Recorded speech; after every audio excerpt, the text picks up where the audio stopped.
Alright, hello gamers, welcome back to the show. I am your charming, self-proclaimed yet still humble host, Mukluk, and today is Guild Wars Tuesday. We are back on the EU servers of Tyria, where we are going to be hanging out with the people, having some fun, answering questions if there are any, and hopefully just vibing. Just vibing. I just finished a bowl of apple and cinnamon flavored oatmeal, and I am here with you now. Neo, thank you for the Prime sub, appreciate you. I've been playing your latest game, a lot of fun, Neo 3. Stig Plays Games, hello, I see you. The servers of Tyria, yes. That sounds great, I have to pick some up today. It worked for me, it worked for me. Because of the condition I was given late last year, I've been trying out other meals. Like, usually in the morning, I would just have, like, a bowl of cereal, but, really sugary foods have not been agreeing with me lately, so been doing this. This is good, though. I've been having a lot of oatmeal and toast lately for my breakfasts. Breakfasts. Greetings, Mug Chat. Hello, Corwin. What did you eat? Oatmeal. Is your throat doing better? Mostly, it's definitely not normal, though. Like, for example, if I'm just screwing around or I'm doing like voice acting or something, like, hello, you know, and I'm like messing around with different voices, there are some I cannot do that I could before December. So it's not, it's like most of the pain is gone. Like I can feel a slight twinge right now. It's like 95% healed. There's just a very small amount of pain, but it's like, it's almost like it's a different shape. I don't know if that's permanent. Or what, but there are some noises that I used to be able to do that I cannot. So I'm hoping it's continuing to heal. I truly don't know. Muck, how difficult is Neo 3? It's challenging. If you have... Wait, what's up? Sakai raided my stream with 65 viewers. The dragon has come for your snackies. Is Snack Eye running from the dragon? Or is Snack Eye the dragon? I don't know. Thank you for the raid. Appreciate you. We're just getting started. We were talking about breakfast. Welcome. Thank you, thank you, thank you. You reminded me of Dennis with a voice. Yeah. Yeah, it's quite the pickle. Because, like, as some of you know, I've gotten my first opportunity to do, like, voice acting in a game. Just recently. And I've, like... I'm just going through this whole thing where, like, my voice has changed. I don't know if it's permanent or not, but you can really hear it. I think it was in the video where I talked about how to get the legendary ring. The new one. I recorded half of that before my throat got damaged. And if you're watching that video, you can tell. It's just like a third of the way into the video, my pitch just completely changes. If you watch me every day, you might not notice it. But if you watch that video or just like skim through it, you'll be like, oh my god, his voice is completely different from here to here. But yeah, I don't know if it's permanent. It almost feels like I'm relearning to do some stuff. Like, I don't know. You know, like, there's those stories of like someone will be in like an accident and they have to like relearn how to walk. Like their nerves are all like different. It almost feels like that with my voice for some things. Obviously not basic talking. I'm talking to you right now, it's no problem. But if I'm trying to do just like weird voices or impressions or something like that, then it's like certain doors are closed that used to be open, which is really weird for me. But most of the pain is gone, so that's good. I just finished Vision last night, in part thanks to your video guide. Nice! I'm glad it's still helping. Apocalypse raided my stream with 25 viewers. Thank you, Apocalypse. Welcome. We are just getting started. Someone said, how many more hours on the holiday? You can click on the holiday in the top right, and it'll tell you. It says 4 more hours right there. I was answering a question right before the raid. Someone said, how tough is Neo 3? If you've played Souls-like games before, I think you'll be fine. I will say in Neo 3, you can play as your character has samurai training and ninja training. And you can play as either one of those, or you can swap between them at will in combat, just like how in Guild Wars 2 you can weapon swap at will in combat. I literally bound it to the same key as my Guild Wars 2 weapon swap. I'm playing as like a ninja 99% of the time because I suck at the samurai. So if you play as a samurai, I think it's even more challenging, but also rewarding if you can rise to that challenge. But you can just play it as ninja, and it's like playing, you know, any other Souls-like, but it's very smooth. It runs very well. Double raid 10 minutes in. I know, y'all spoil me. Appreciate that. But yeah, the samurai, you know, you've got your usual stuff. You've got dodging, you've got blocking, you've got parrying. But then also there's, what is it called? There's like stances. There's like different stances you swap between. And then there's also, what is it? Ki. So you don't have stamina in that game, you've got ki. And as you like do attacks and block attacks and parry, you expend ki. And occasionally you see a flash around your character and you have to hit a button called ki pulse that like collects ki around you. So it's almost like a freaking mini game you're doing while playing a Souls-like. And that combined with the stance swapping, I was not good at. But Ninja doesn't have the ki pulse, doesn't have the stance swapping, is squishier than Samurai. So that's one of the trade-offs. You're wearing like lighter armor. However, the Ninja doesn't have parry by default, but you can still dodge. And has throwing, has ranged weapons. So like, you know, doing a throwing star, doing like fireball jutsu, like from Naruto, you know, stuff like that. So you've got some ranged options. But yeah, it's if you played the Souls-likes, it's on par with that. But if you have never played a Souls-like, you probably find it extremely challenging. But they have a free demo. They have a demo that you can play that's like the first 5 or 6 hours, and you can try it out. And you can see if you can hack it. Like, the final boss of the demo took me over half an hour to beat. Let's see. I think I need to...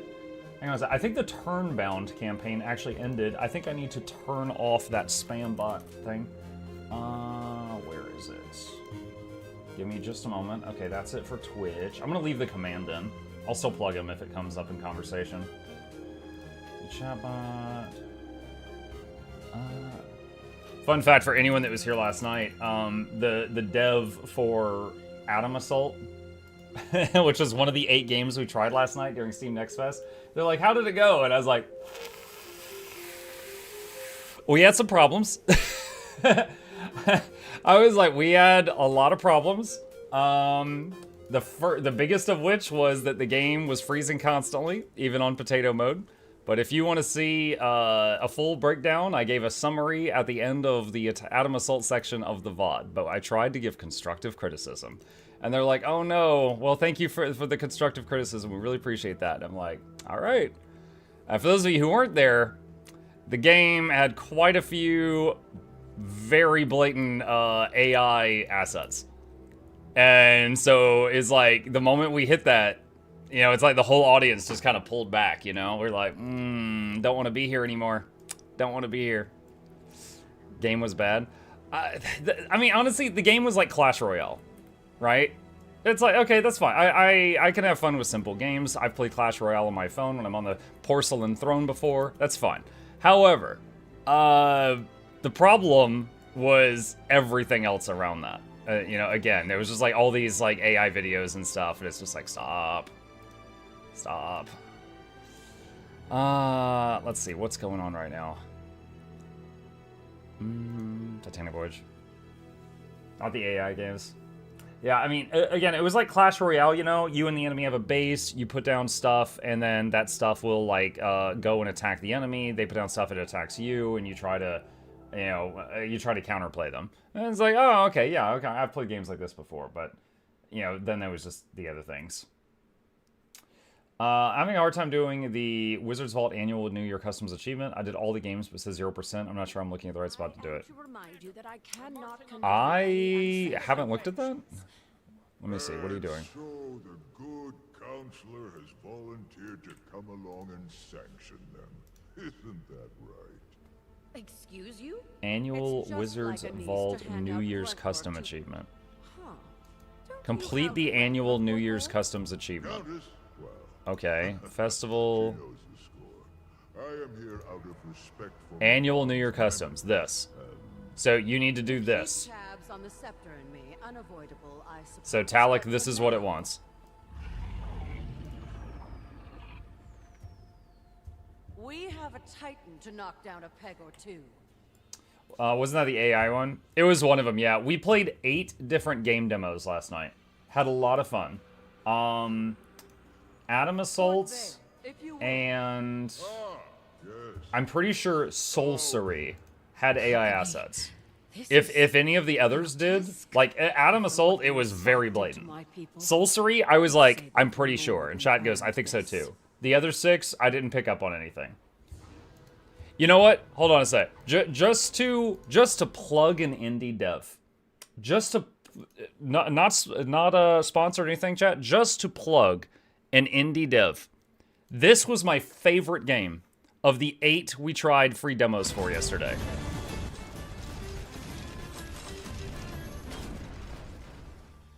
You play a castle on wheels. And you wobble around. And you try to avoid other castles and destroy the countryside. And you level your castle up as you collect things.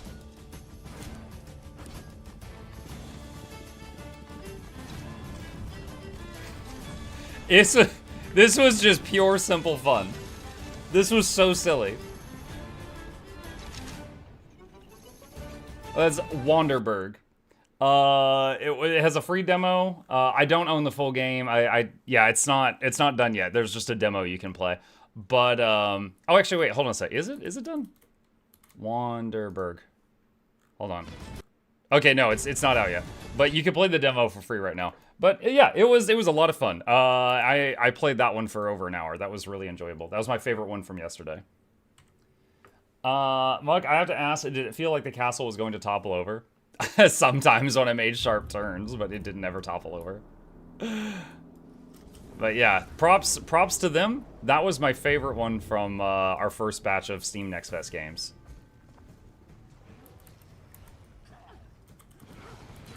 We have a problem. I can't see the boss. Oh, I need my bar. I have Quickening Zephyr on my bar right now from collecting in my home instance. That is not what I should have on my bar at this time.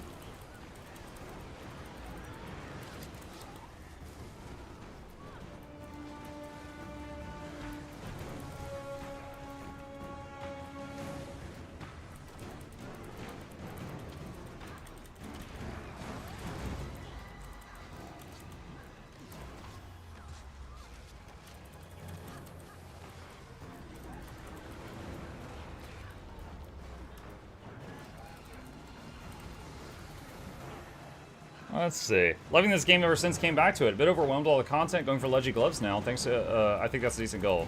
What's up, Reapers? Yeah, of all the Leggies in the game, Acacia, the Legendary Gloves, are the easiest one to get. So, if you're doing Legendary Crafting, I do recommend the Leggy Gloves. Acacia as the first Leggy Crafting project. Second easiest is the Season of the Dragons Legendary Amulet. The gloves and that amulet are both just given to you, like you complete a bunch of achievements and they just like, you just get it. Whereas every other Leggy in the game, you have to, you basically are, putting materials into it, so you're spending resources. Those 2 items I listed, you're not spending resources, you just get them.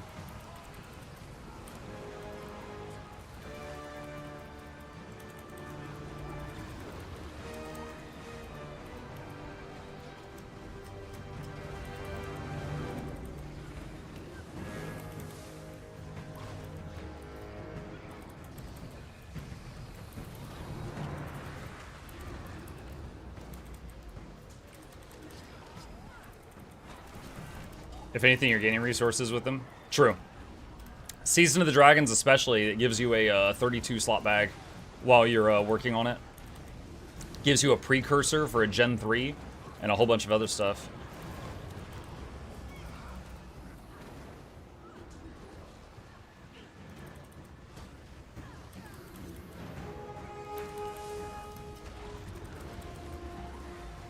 Season of the Dragons Living World stuff? Yes. It's basically doing a tour through all of the Living World seasons.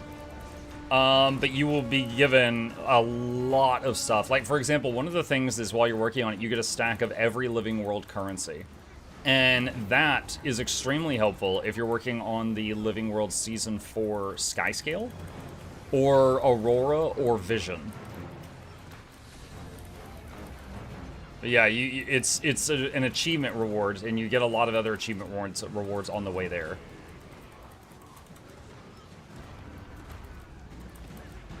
It's pooling energy. Stop it.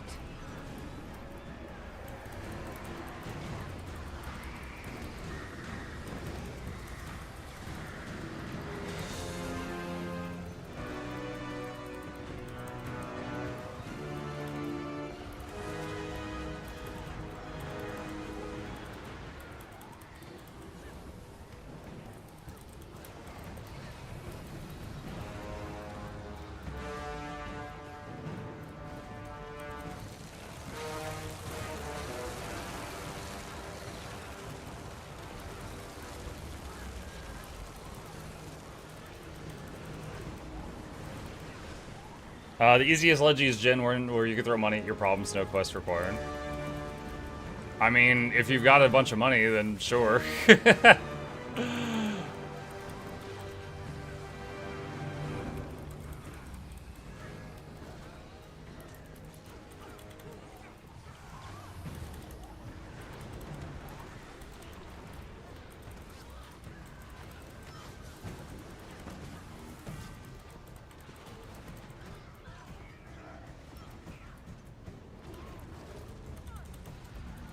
Pets resing someone.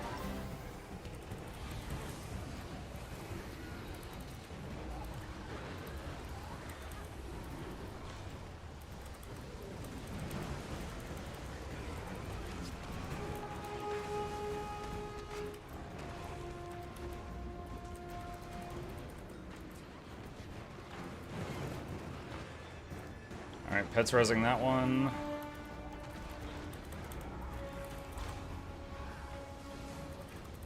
Who that? Kiffy88. Thank you for the sub. Really appreciate that. Welcome. Glyph resing over there.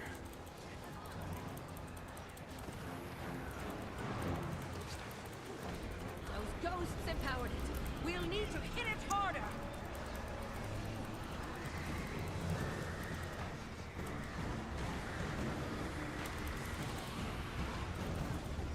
That's it. I'm out of CC. Oh my god. Not even close.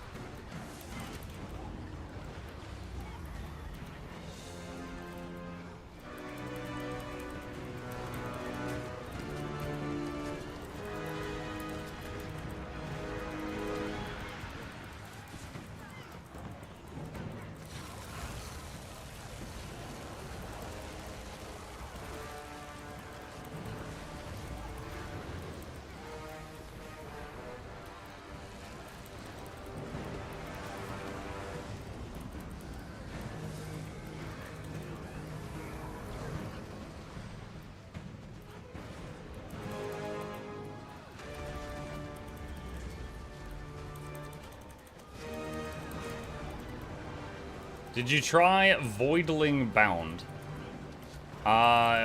Is that the name of like a NextFest game, or is that like an achievement or something? Doesn't ring a bell so far.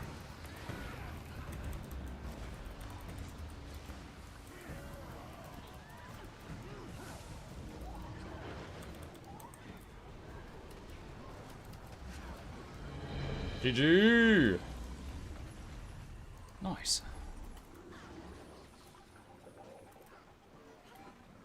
It's an XFest game. No, I have not looked at that one. This place no longer.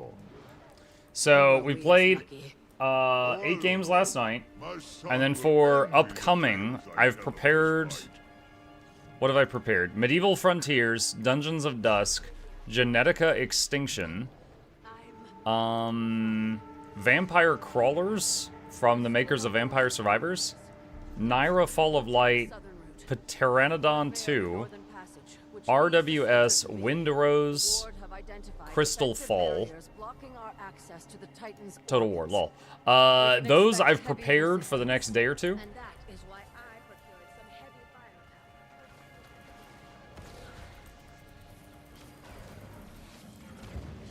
Hey Muck, back to the game after some time. Picked Guardian to return and explore PvE. Dragon Hunter or Luminary these days for overall PvE content. Both are completely fine.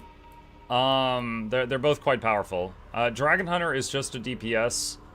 The Luminary does have some other very nice utility and brings some boons. So if I was running around an open world, I'd probably do Luminary. But that's just because I like having access to boons. If you don't care about that, then either one would be fine. Of course it's working. I calibrated it. Hey, Mark. Hi, Azio.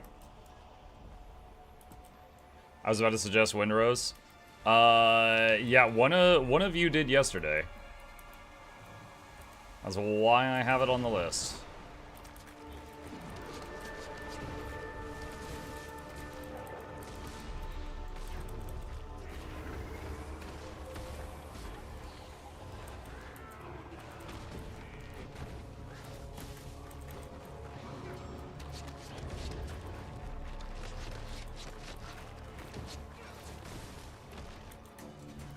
I'm in position.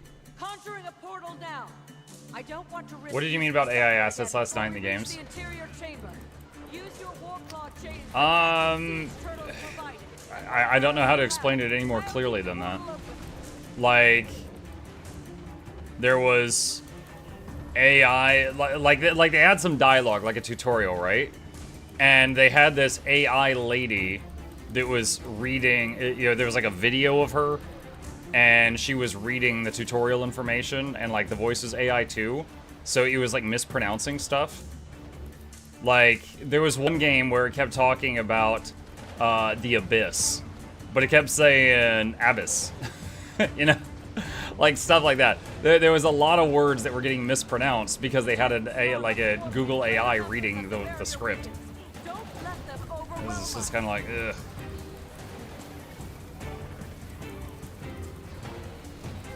AI Laura Croft, yeah. Don't let up. Use whatever siege weapons you have, whatever it takes. Like, I told them in my feedback, I was like, look, I would get rid of this AI tutorial lady and just having the text on screen would be better. Because this is going to make so many people just recoil.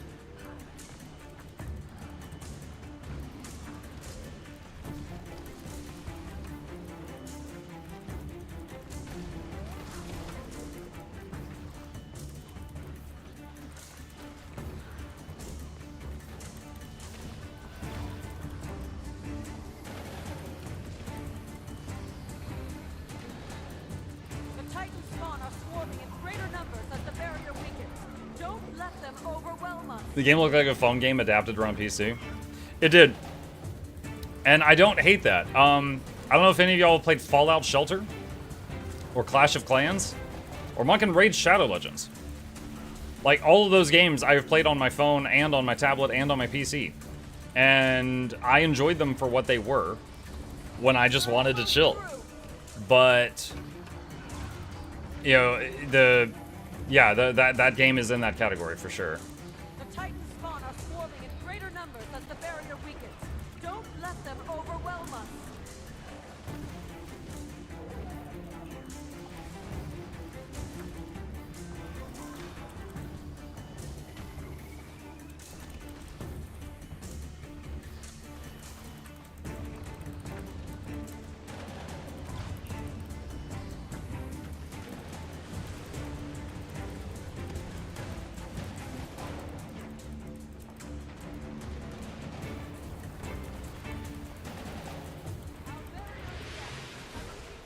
Our barrier is down.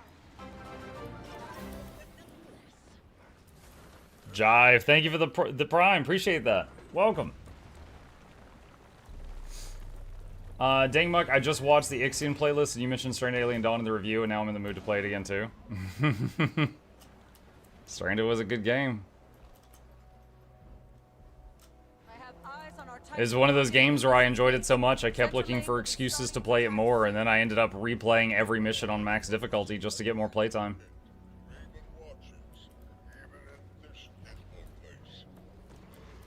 Muck, do you use any shadows in your settings? Because it seems like you're using shadows in your videos, but not on stream. See those nodules connected to the organ?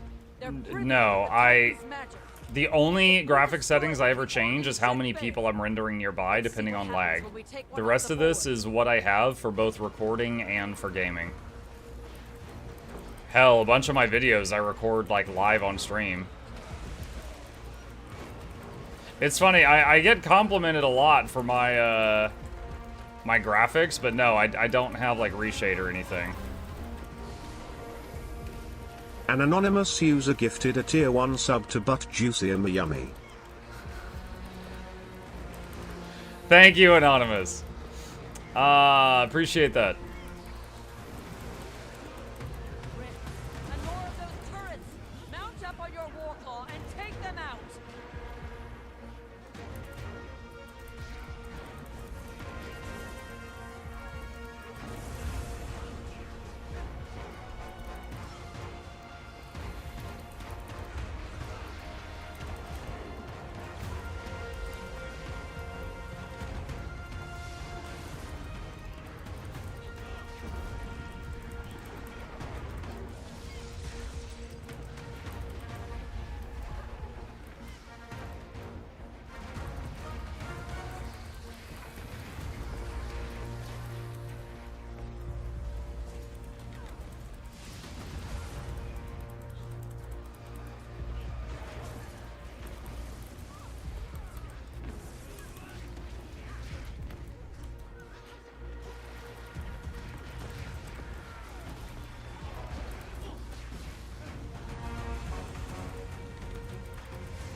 Reminds me, let's see.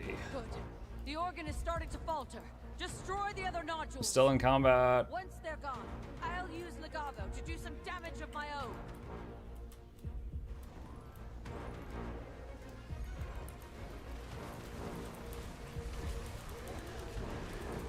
Speaking of legendary crafting, we'll have another legendary accessory on next season.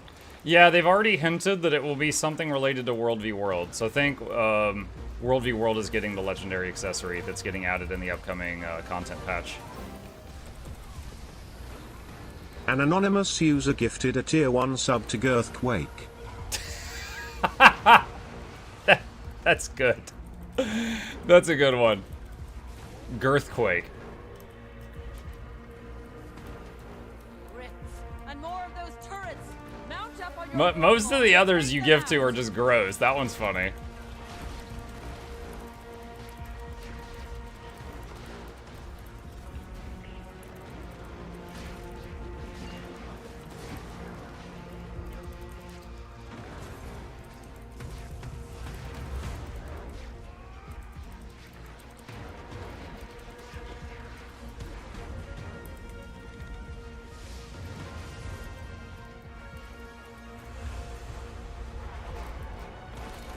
Whoa, did not think that was going to get me.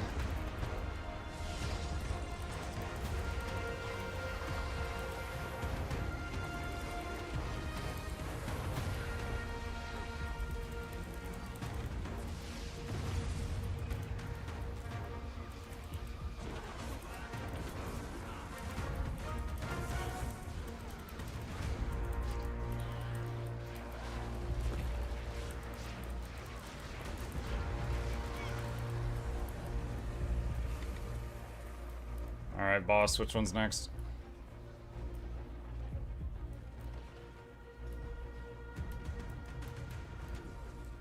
Did you try the Wild Blue Skies demo? No. We tried 8 demos yesterday, and that does not ring a bell.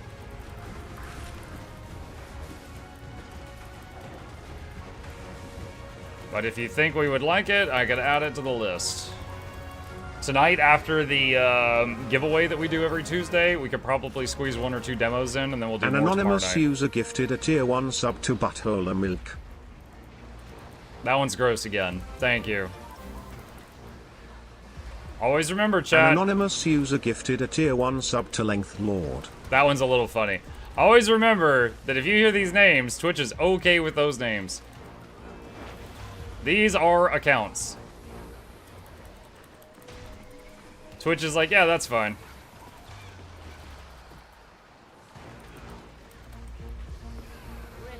And more of those turrets. Mount up on your warclaw and take them out. You're making good progress. Keep it up.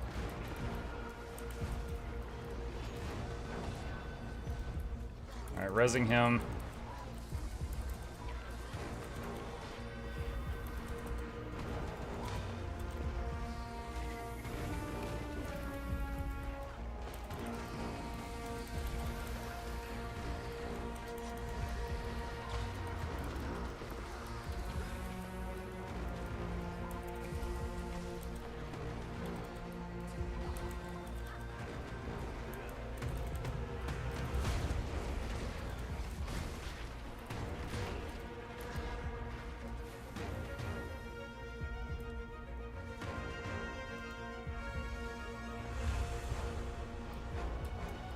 Are we doing the next one yet? Should be time for the next one. There we go. Are you sure those are accounts? For it to gift a sub to them? Yeah.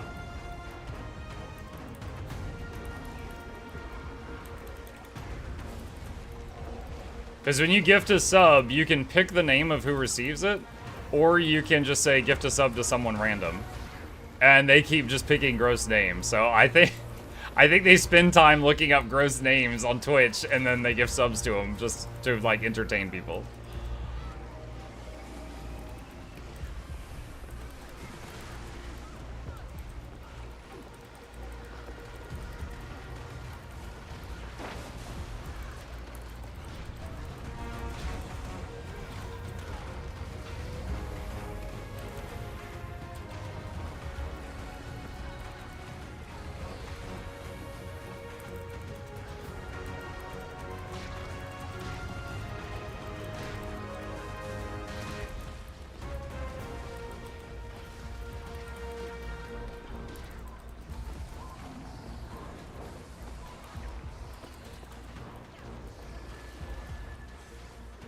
Rifts.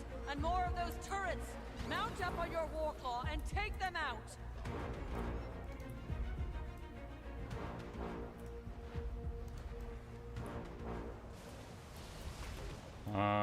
Did we miss one? Yeah, we did.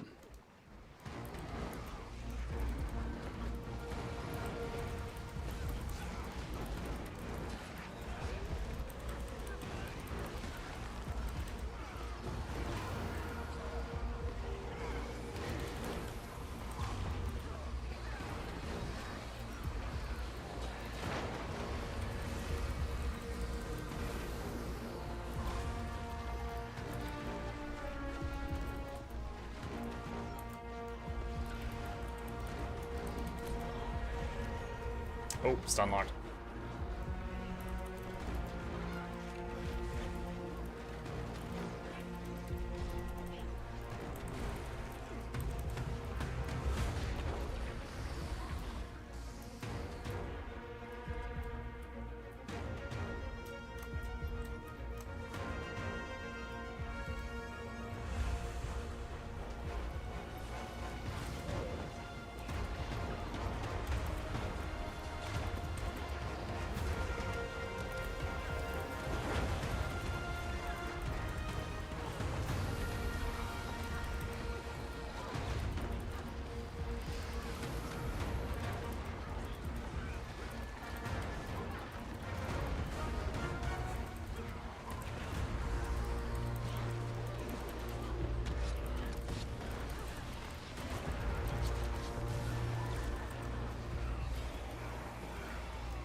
Move it, people, hustle.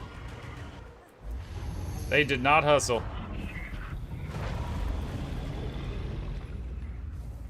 GG. That's the last one. Leave the rest to me. Legavo, the binding of wills. Strike at this abomination. There. The Titans shouldn't recover from that anytime soon. She doesn't even move. I swear, she doesn't do anything. She waits for you to do the whole meta, and then she goes, Legavo. I've done my part. It's like some kid just pretending.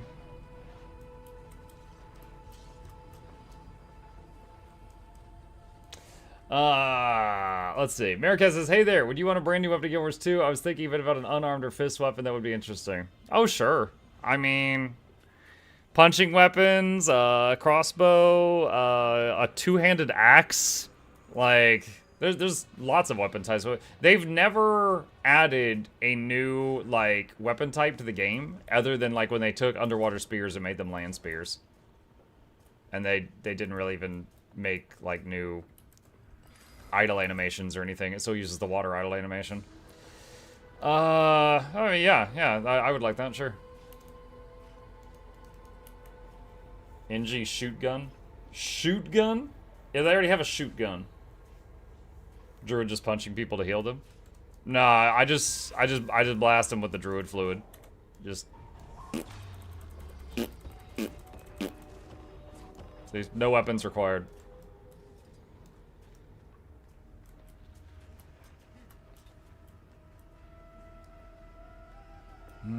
Are we getting Raid CM today? I don't know. It should be... They said the challenge mode of Kila would come out, like, weeks after the patch. I don't know if that's this week or a future week. There's the next anonymous subscription, Druid Fluid. You got your Druid Fluid and your Catalyst Ellie Jelly. Or Revi Jelly if you play Conduit.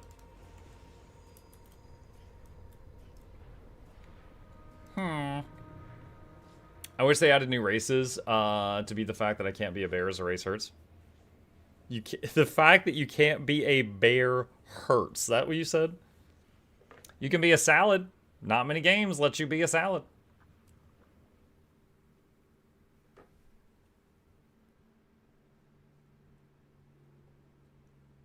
Playable Quaggan is a must.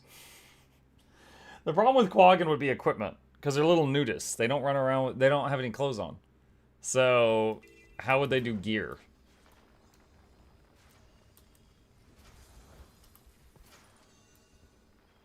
Mike, you should play the Voidling Bound game.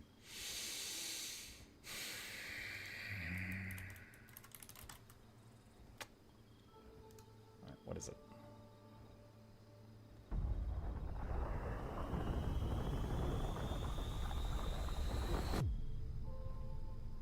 Hatch, evolve, and upgrade powerful space creatures in action-packed sci-fi third-person shooter that reinvents monster taming.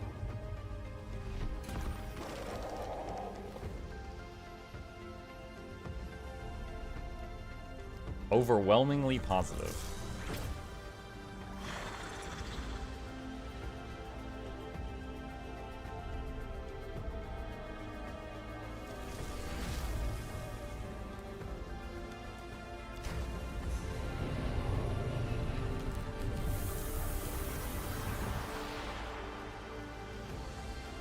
So he takes drugs and then he gets to remote control them. It does look well polished. It really does. I don't know if it's my kind of game. But it absolutely does look well polished at a glance.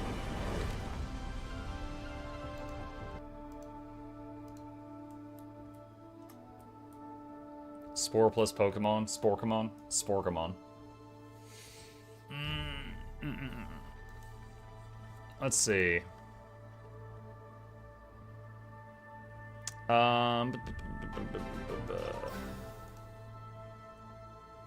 Jive Crayfish gifted a tier 1 sub to Mook's left nipple. This is their first gift sub in the channel. Now see, I see, for a name like that, I'm gonna assume you made that as an alt account. I'm gonna assume that you've got an incognito window open and you made that account and then gifted a sub to it. For that to exist. Dude, I got the streamer right here, and I got the sub right here. Oh, man. I'm off balance now, though. I need a sub for the right side.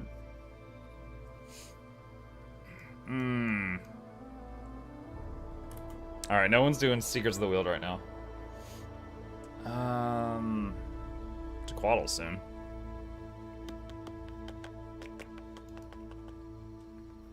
Only ramen for the left of there.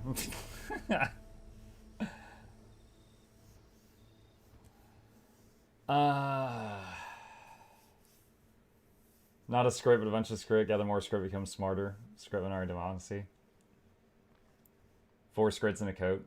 I've mentioned before that 3 scripts in a coat would be a funny race to play in the game. Like, you get a pair of boots and one of the script gets a left boot and a different script gets a right boot. Stuff like that.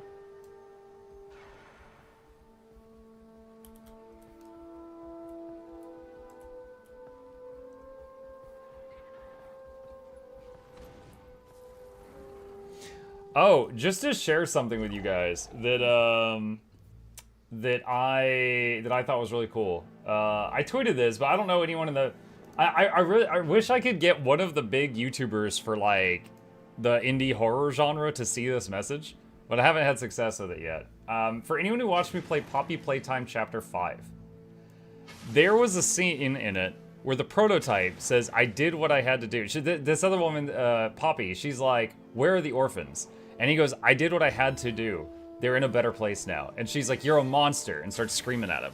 So, they're in a better place now implies that he killed the orphans, or he turned them into monsters or something, right? My kid pointed out, my son who's 14, he pointed out, better place is capitalized.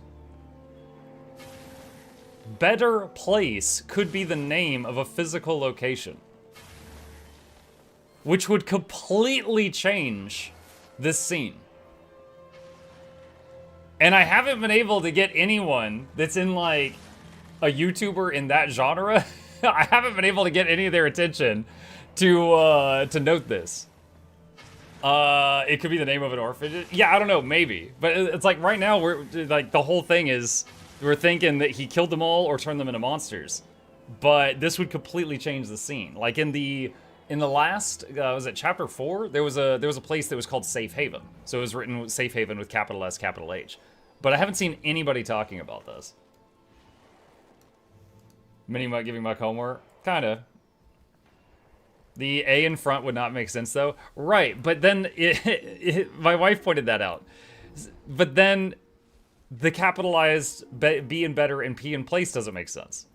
So maybe they put the A there because they thought it would be too obvious if they didn't have it. So if they just said they're in better place now, they thought that would be too obvious. But either way, there's a mistake there. Either the BP being capitalized or the A being there. One of the two was wrong. But I thought it was interesting. If I see like a big reveal about that later, I'm totally going to retweet that tweet under it, be like, "I tried to tell you." You remember the prototype dropped you in a vat but woke up where you got impaled? Maybe the scene is from Robbie's perspective. We said that literally right after that happened, Windshark. However, they asked one of the devs on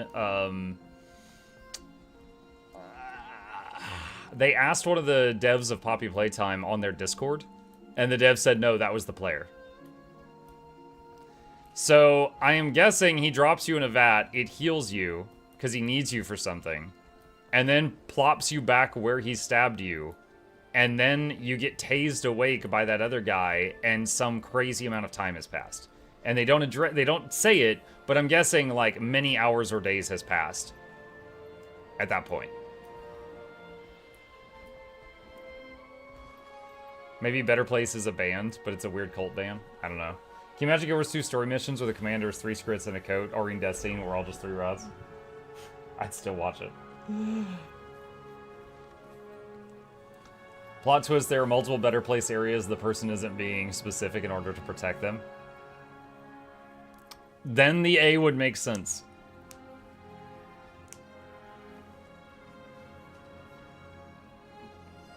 So it's like a McDonald's. Oh yeah, I left them in a McDonald's. I left them in a better place.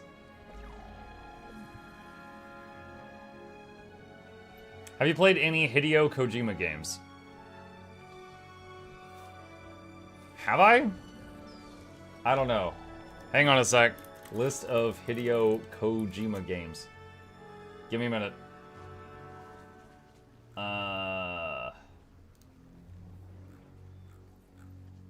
Okay, no. Let's see. I have not played the Metal Gear series. No. Boktai? Metal Gear 4. Metal Gear. PT. Metal Gear. Death Stranding. Death Stranding 2. I don't think so. I don't think I've played any of these.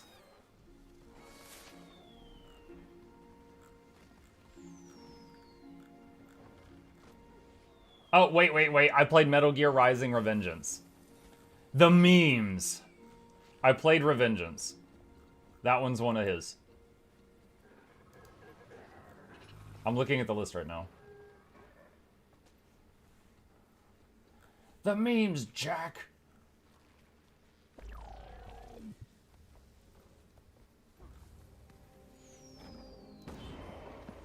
If you consider playing Metal Gear, you need to be aware that the story makes no effing sense unless you played them all. Oh, great. Jive Crayfish gifted a tier 1 sub to Mook's right nipple. They have given 2 gift subs in the channel. The circle is complete. Oh! 2 subs. I got 2 subs, chat. Chat, quit looking at my subs. My eyes are up here.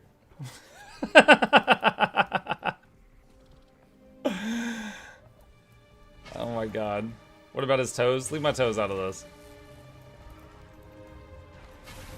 Thank you.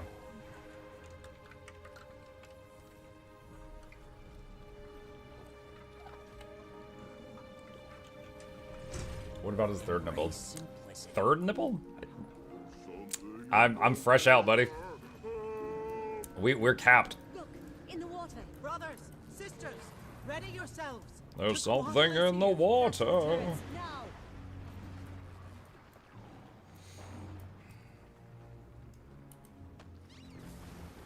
Do you remember that time someone asked how many subs take off your socks? Mm-hmm. Yeah.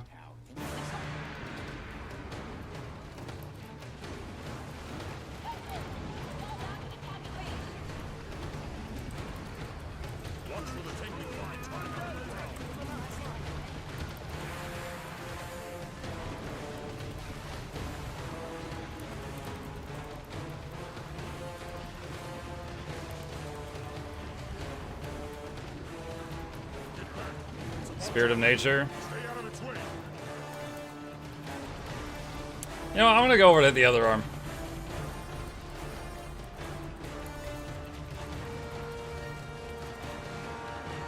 It's too dangerous over there.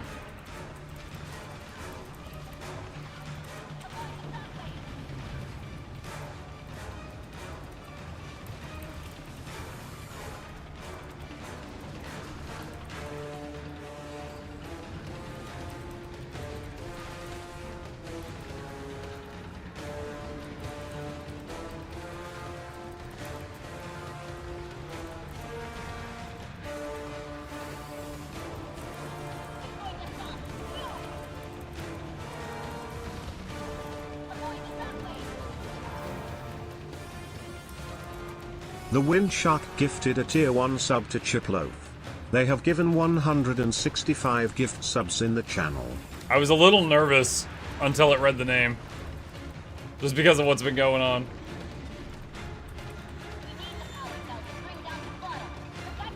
Have you played more Infection Free Zone, Buck? Not since I cleared the, Not since I cleared the early access on stream. No, I haven't.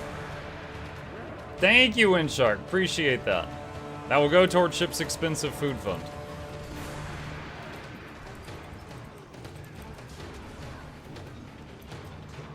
Is Chip nearby?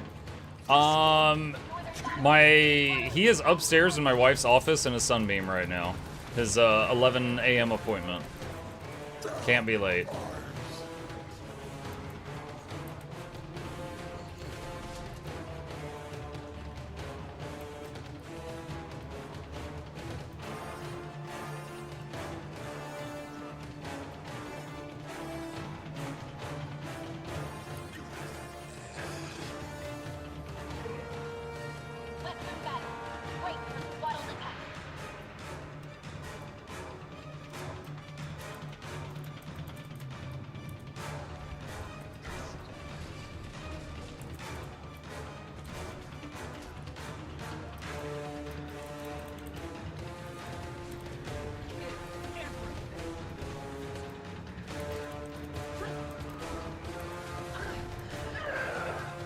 Flush chip. That I can do.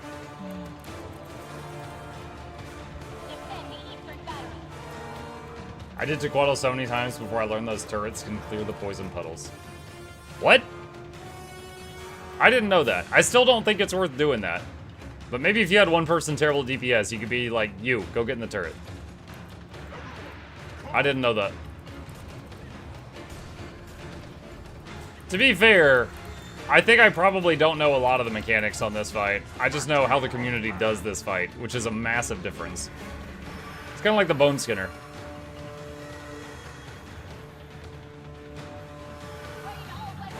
Do you have a minion plush? In real life, I do.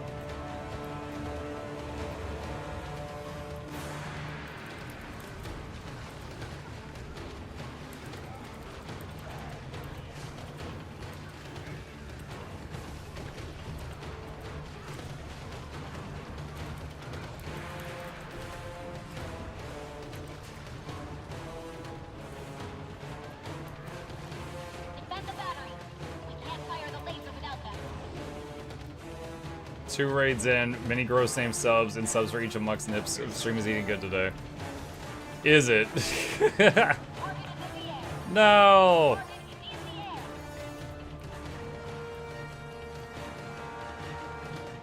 That's a lot of turrets. We got some engineers setting up shop here.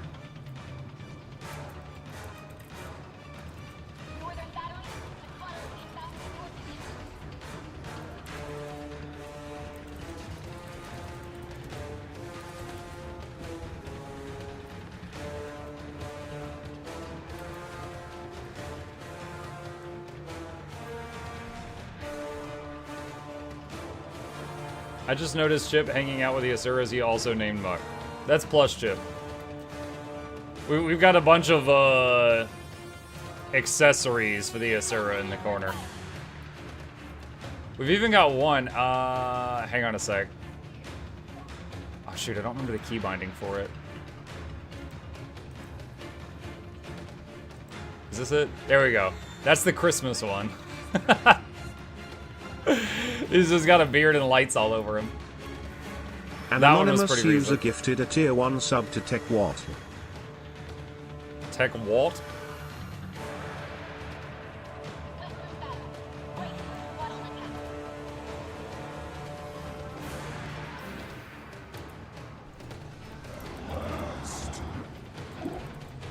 Yo! Thank you, anonymous user, and also Crimson Wolf for the gifted subs. Appreciate you guys. Just to balance with normal people. Normal people.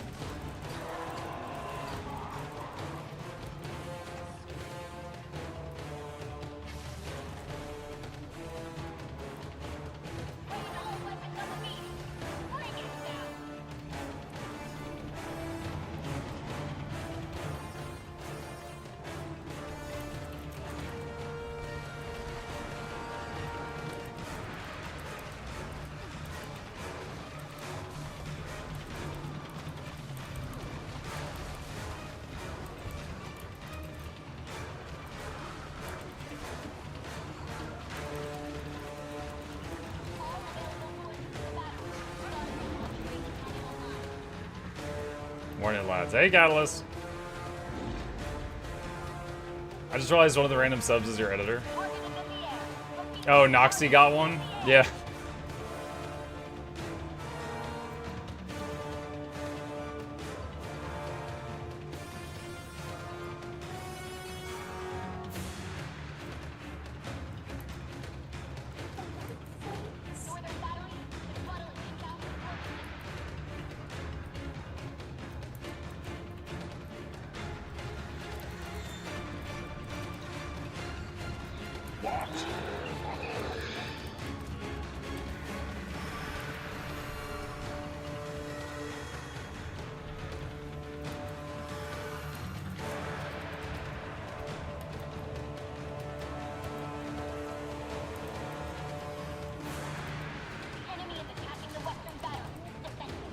Imagine being Muk and not gifting Noxxi subs yourself. She prefers I just give her money directly. I don't think she's too upset about it.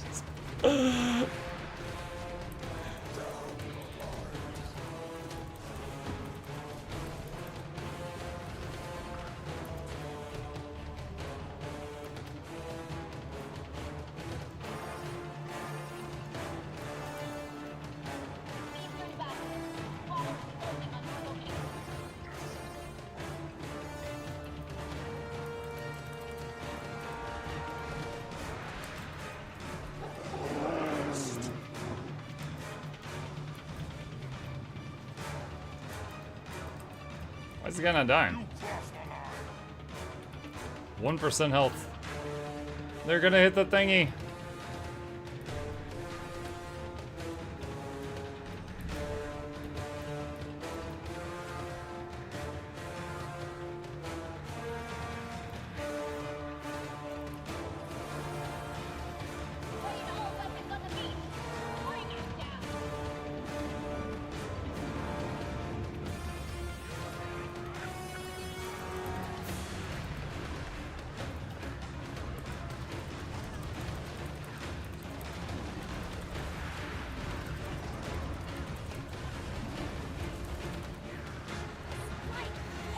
GG. I got a spoon. All that work for a spoon.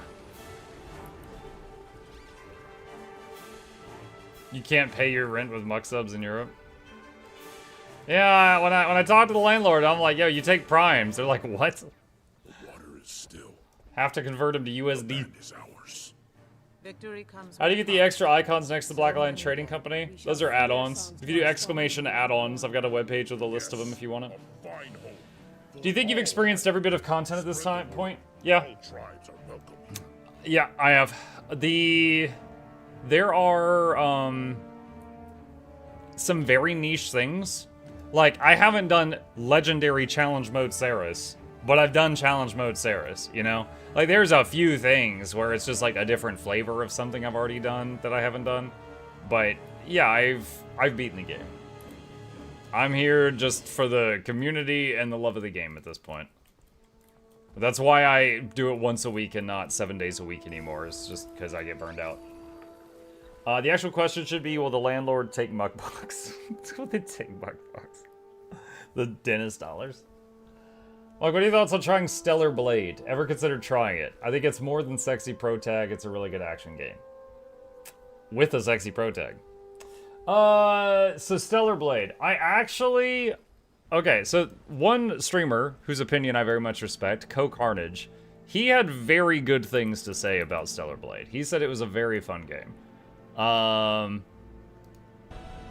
yeah, I know the curvy lady is the focus of it. Beyond that, I don't really know.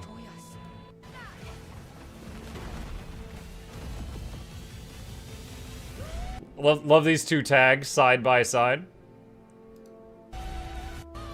I don't know. What I try, I'd be fine trying it, right? I'm kind of immune to that at this point.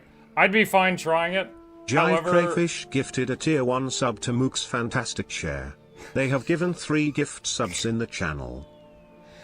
Great, now I'm sitting on one of my subs. That's not gonna ever be taken out of context. I'd be fine trying it. I'm not sure how my audience would react to it. Like, I'm not sure if I would have viewers that day. But am I opposed to trying it? No, I'm not opposed to trying it. I mean, we beat Nier Automata, and it's not that different in terms of visuals. Jive, thank you. Appreciate that.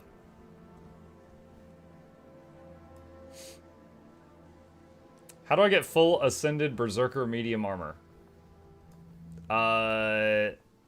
The easiest way to get your first few pieces of Ascended armor, in my opinion, is the Wizard's Vault. Right here. That's where I would start. Get wizard points and get those. There's a lot of ways to get Ascended gear, but that's the easiest one, I think. Mark, do not play Stellar Blade on stream. Bird, it's fine. There's a ton of people who stream Stellar Blade. Twitch just doesn't care on that. Hold on. Twitch, Stellar Blade. Let's see. Let's go to the Stellar Blade section.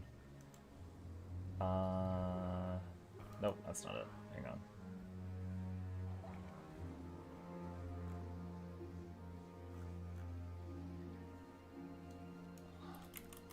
Twitch, Stellar Blade category.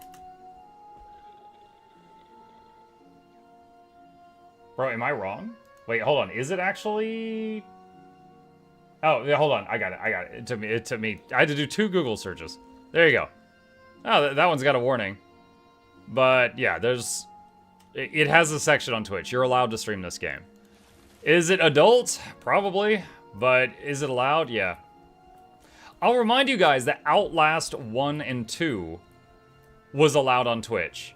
And in Outlast 2, there was a scene where you're strapped down to a table and your clothes are removed, and you look down and you can see your dingle-dangle, and the guy pulls out a table saw and he's about to cut you in half from the bottom to the top. And I was very scared for my channel. There's also a lady who basically gives birth to the Antichrist, and it shows full childbirth in that game. And Twitch is like, yeah, that's fine. So, it's... Like, I think in games where it's like, it's not the main focus, it's just there. As long as you don't pause and be like, oh, you know, auga, you know, and you're not like a freaking psycho about it, like, they don't care. But if it just happens, and you just keep going, then whatever.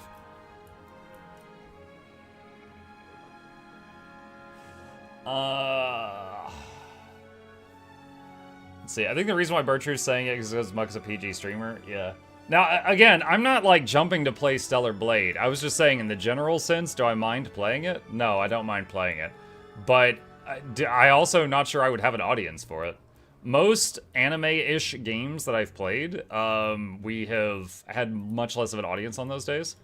So I think the Guild Wars 2 community we've cultivated just doesn't vibe as well with those. Like when I played Nier Automata, or Yakuza, or Tales of Berseria, Octopath Traveler, like, all of those were fun of different levels, but all of them had lower viewership.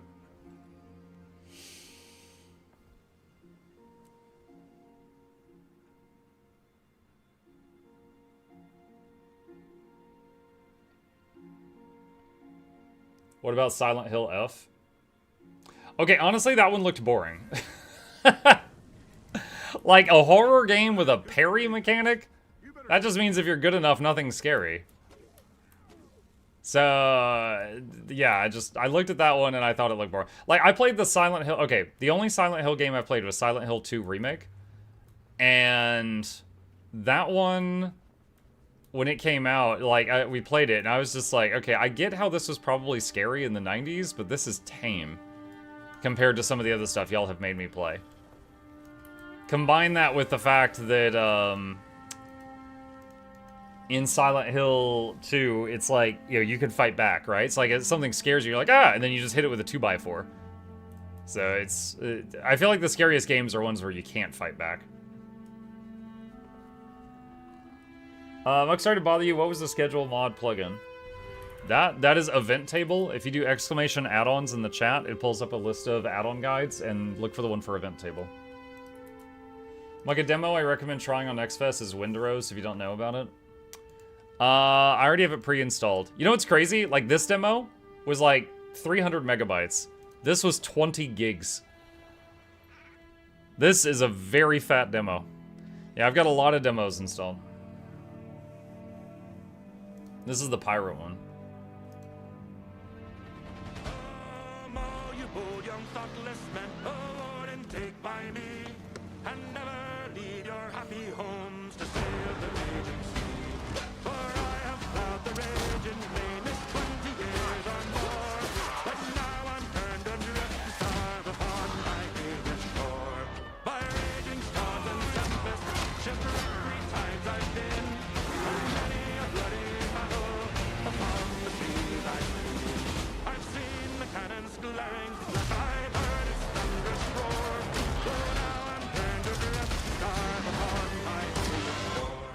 Yeah.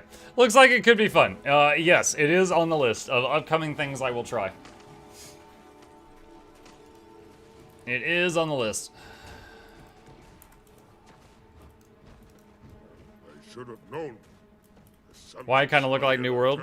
It's the new World. That is a totem to dragon. Destroy that foul totem. Dragon cannot take the growl. They're a pain. But they are our pain. Ah!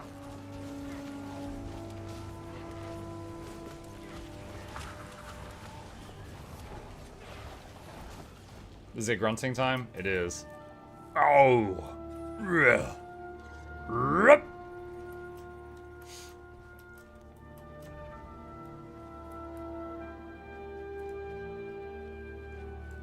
How dare you defile my spirit's totem? Face the wrath of dragon. Gobeb, do not let him summon any help. Bow down and despair.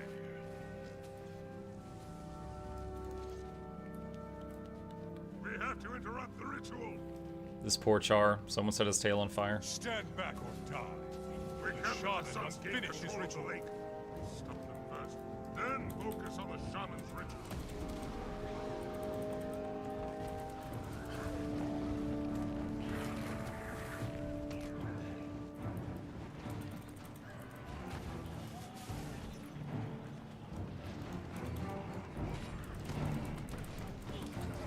What? How did you get to me so fast? Fine. I can finish this quickly with a little effort.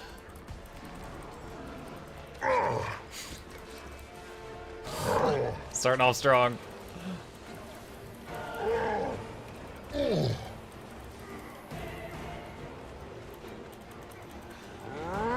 Rup.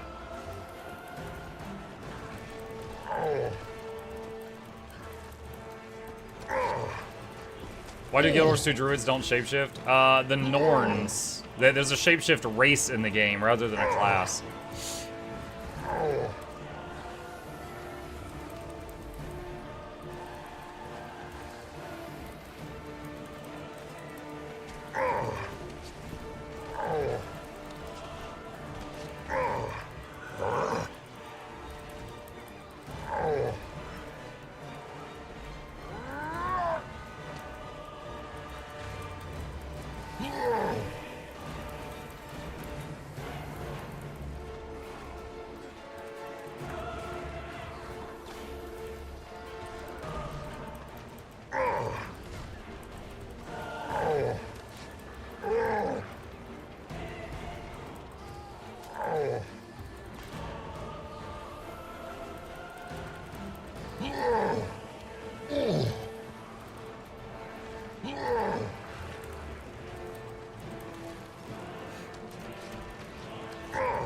Norn shapeshifting look like Sony 2 graphics?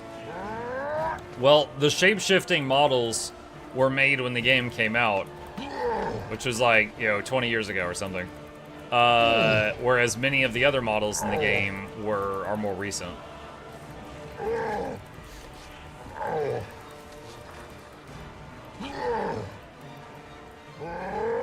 Rup.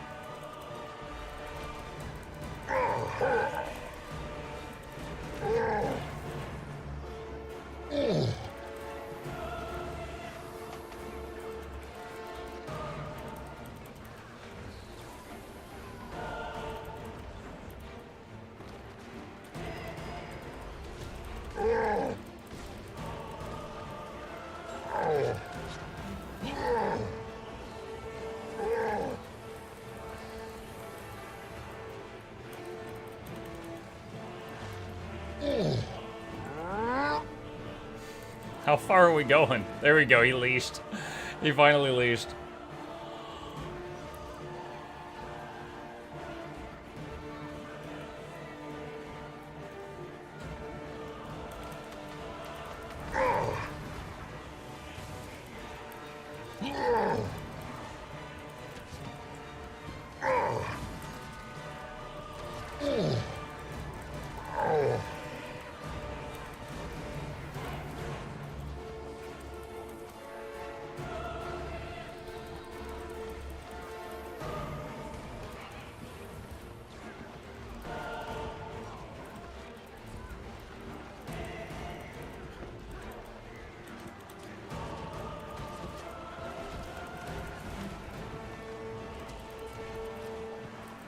Ogre Chalk did that last night, wandered halfway to the cannon.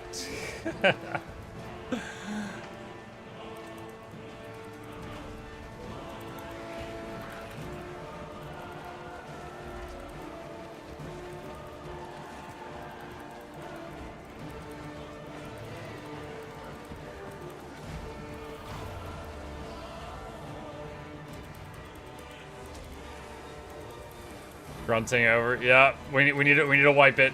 Start it over. We're out of the grunt phase. Happy update day. Hopefully Conduit doesn't get nerfed too much into the ground. I'm not aware of any Conduit nerfs happening today. So if they do any, we'll see. I just did a video on heal Conduit too.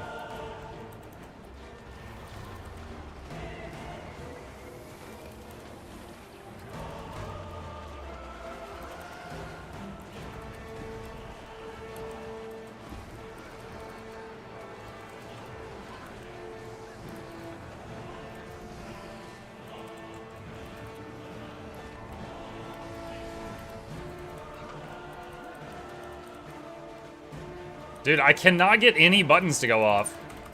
You see this? I had to hit Glyph of Equality like 14 times. Okay, there we go. Just, oh my god, just massive lag.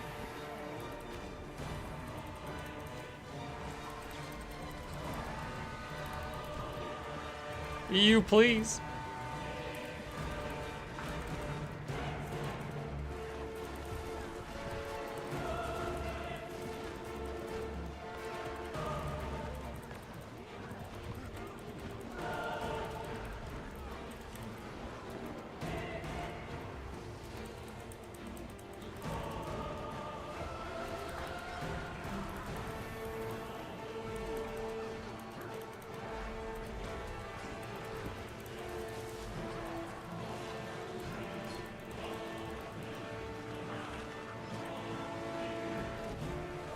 GG. That was weird. There was like a 10-second window there. I just couldn't do anything. Elemental lost its traction in our world. Look, after the boss, did you check out the Eternal Life of Goldman to consider adding to the demo list? Triumph must be documented. Let's see. Hang on.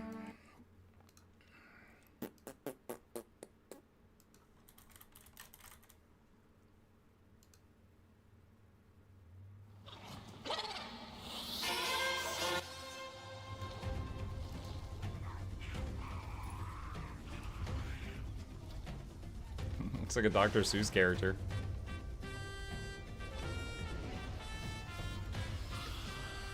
Gameplay looks like Ori and the Blind Forest. Is this hand drawn? Looks like it could be.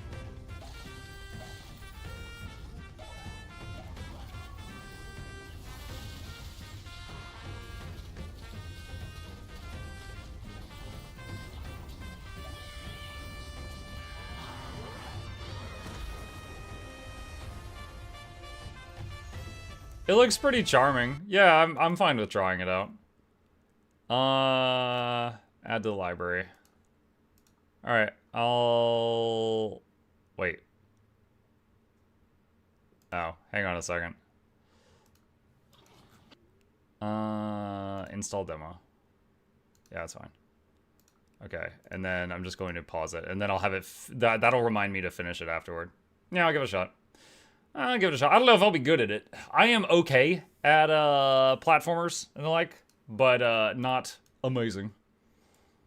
Like, I cleared Hollow Knight and Silksong, but I wasn't great at it. Hello, chat and Mike. Hey, Sayu, what's up? Okay. Cult of the Lamb took over my life last week, hard. I was trying to explain the game to some people, and they were like, yeah, whatever floats your boat. You tried to tell normies about your cult that you were running at home? Where you feed people poop? Maybe don't do that. If you want more recommendations for demos, check Forever. Just DM it to me. I don't want to keep stopping the stream to watch demo trailers. Just DM me any more suggestions, and I promise I'll take a look. Is Total Warhammer 3 part of the demos in rotation? No, I was just playing it last night. Mike, do you remember when I asked about 2 legendary accessories? No. And I confirmed it wasn't a typo. 2 are coming. Link to source, please.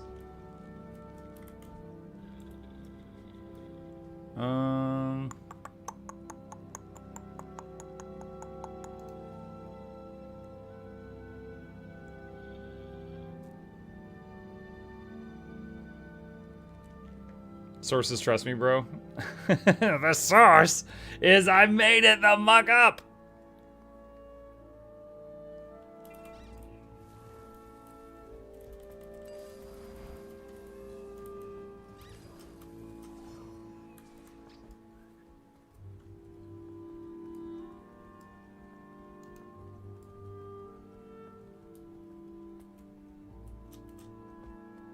Let's see.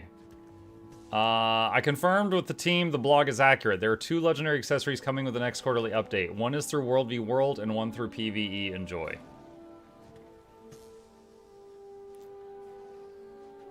There's already 2 legendary accessories through PvE. That seems kind of dumb. Because right now, I would say that the Aurora and Vision help drive sales for Living World Season 3 and 4. Why would they change that? That's weird. That's really weird. So PvE, Aurora and Vision are already open world. So they could do another open world one, but just in Visions of Eternity. They could do it raids. Raids are PvE also, so it could be from raids.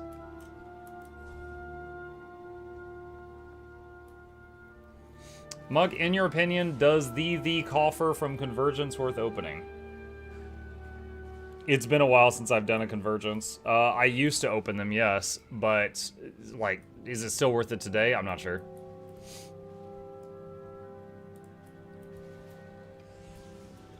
I just finished the grind for Aurora and Vision Conflux. I don't want to do another one. Well, you don't have to, because you already have Aurora and Vision.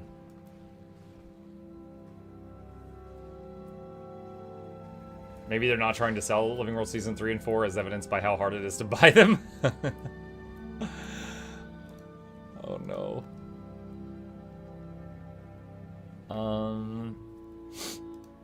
Let's see.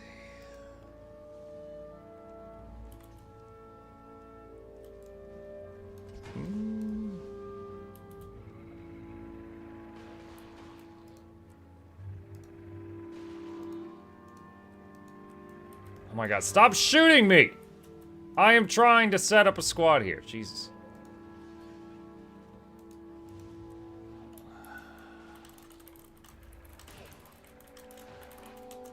There we go.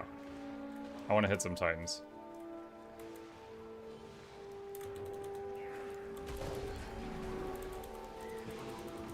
Alright. I put a thing in the group finder to beat up some Titans on EU. We'll see if there's any takers.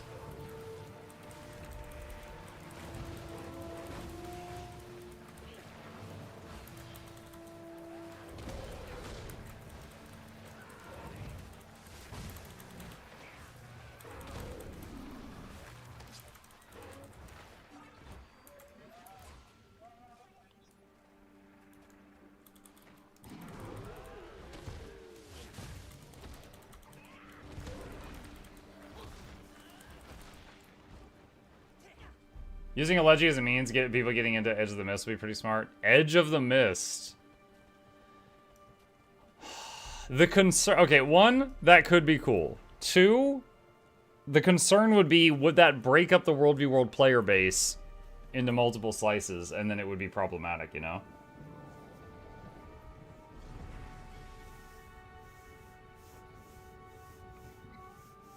I was on the verge of giving up on Vision already. If there really is a new PvE one, might go for that one.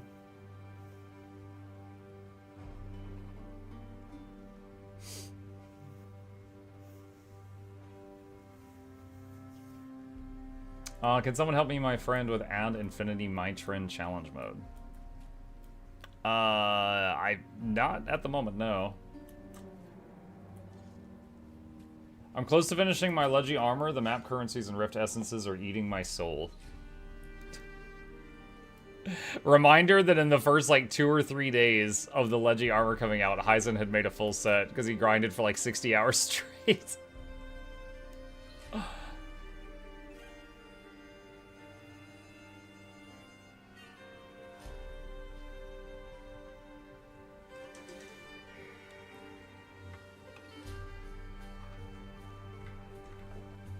What is usually to expect from Return to Janther Wilds?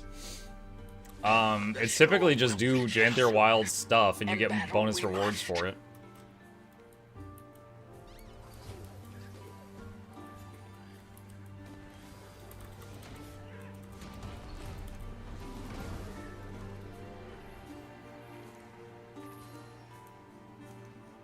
Yeah, but Heisen isn't human. It's true, he's a dentist.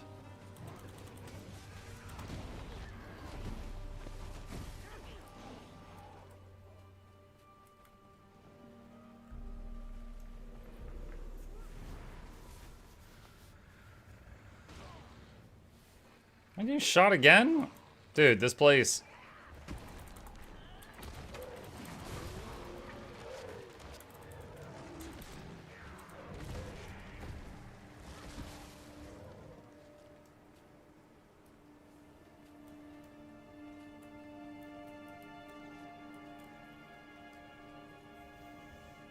Purple balls, rift essence, and stabilized matrices are all that's holding you back from a full set of Legi armor. All of those... Well, I'd say the purple balls and the matrices are tradable. So I would say just work on the stuff that's not tradable, the rift essences. And you'll be earning a bit of money, which you can use to buy the other stuff over time, if you wish to. This is why I float really high while I'm waiting on the meta. This guy copied my sky scale colors. Unbelievable.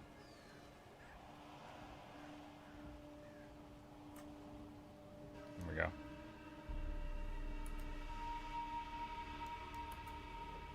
Someone says I'm starstruck. Let's see. Hi, starstruck. I'm dad. I wanted to take a screenshot. Oh, I'm sorry. I was hiding from all the lightning guys.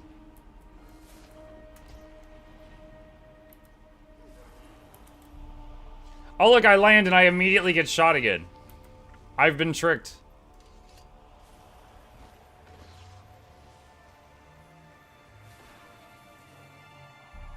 I'm just waiting on Fast and Curious to kill that thing.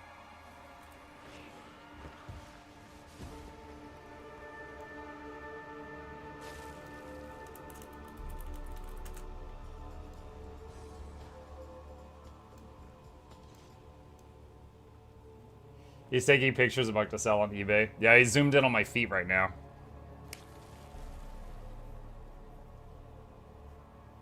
I'm so close to no braining doing map lantern farm for the map currencies that will definitely burn my drive. Yeah, don't burn yourself out. Speaking from experience, if you burn yourself out on it, then the moment you finish the project, if you finish it, you'll just be like, I don't want to play Guild Wars 2 anymore. You don't want to do that. Mike, I want to thank you with the help of your YouTube videos. I got my first legendary quip. Oh my gosh, you troll.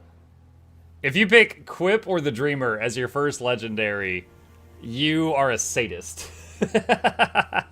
You just want to hurt people. Congratulations on your new tool of pain and suffering.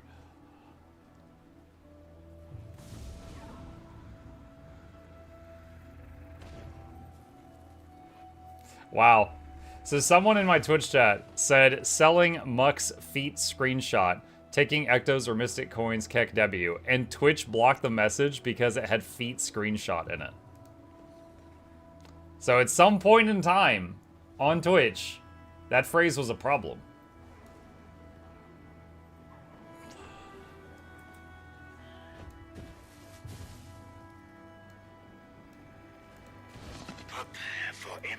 Do we have people at Greer? I see, like, one person at Greer right now, /map. Do we have a group at Greer?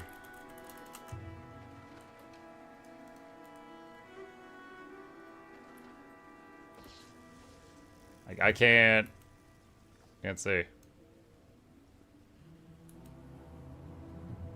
2 people. There's 2 people! Slash squad, we need a few more at Greer.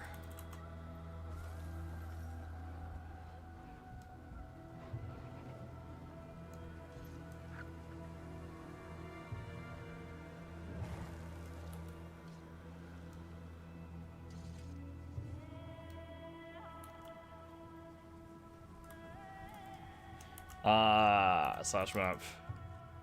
I am sending our finest commanders. No time They to are play on the with way. fear. Rigid we must remain. The strangers Have woken. They've come to dance in the rain. Our one and only goal is to protect the camp.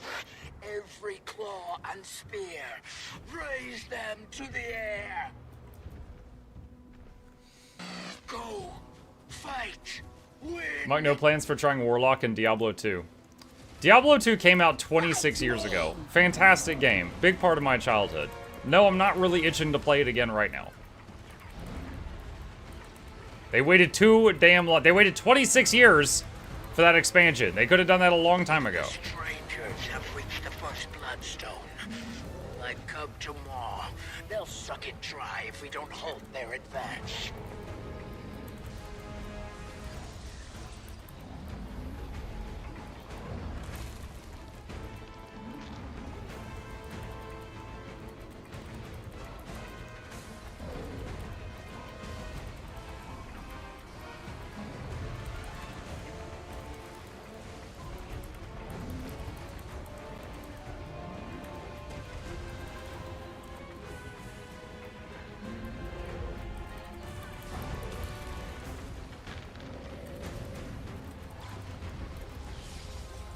Diablo 2 Go game. Fantastic game. Wonderful game. D2 is the main inspiration behind Path of Exile.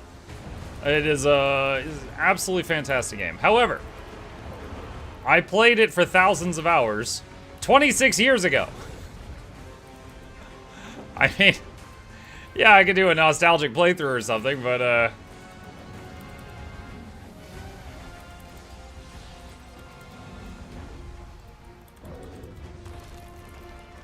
from what I understand, the Warlock is pretty busted anyway. It can, like, mind control a demon and make it serve you.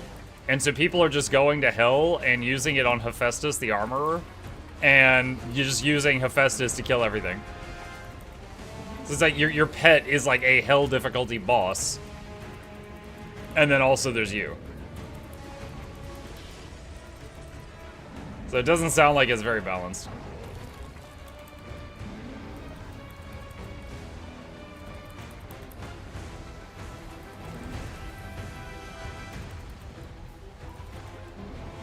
Muck only likes to play D4 now. D4. Dude, we couldn't even finish it. It was crashing so much. We had to watch the final cinematic on YouTube.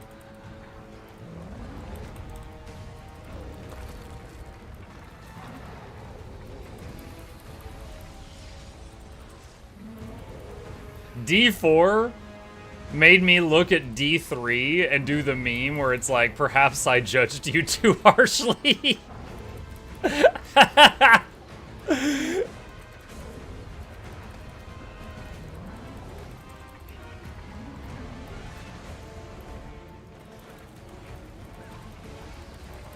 Will you try Ashes of Creation? You know what? I think when they're done with the EA, absolutely. Let me know when that happens.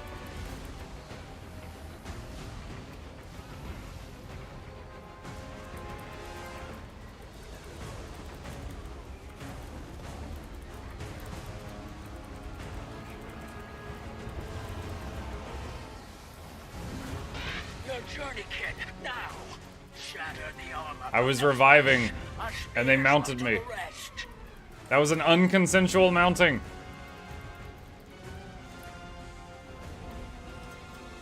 That's the wrong mount. I'm getting my hotkeys here. Alright, there we go. Muck love Dragon's Dogma 2. Why do you lie as easily as you breathe, Crimson? I don't think I made it 2 hours in that game.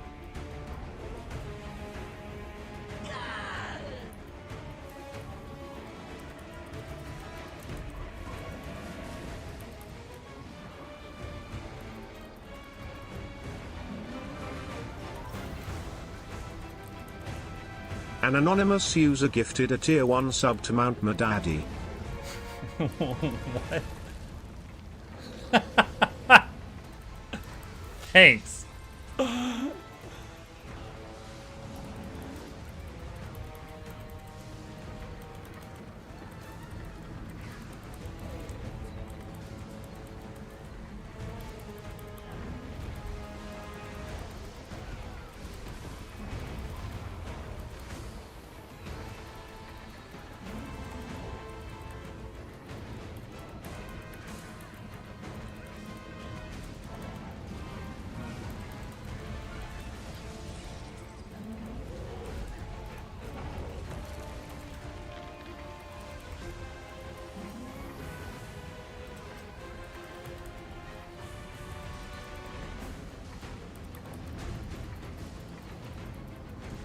So, we have less people at Greer, but I think those people are pulling more weight. We have a lot at Decima, but they're not doing as much damage as they gave her health because of the scaling. We'll still kill this, but Greer's gonna have to wait.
Just they're everywhere. Just every time someone goes downstate, they're in a different spot.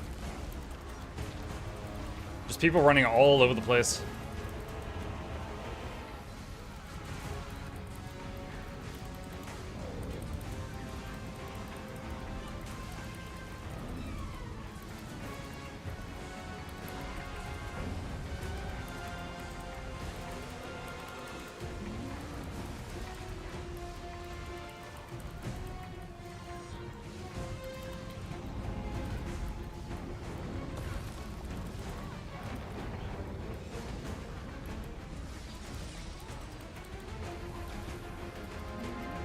Did this one just misform? Yeah, she did. She misformed out of the glyph.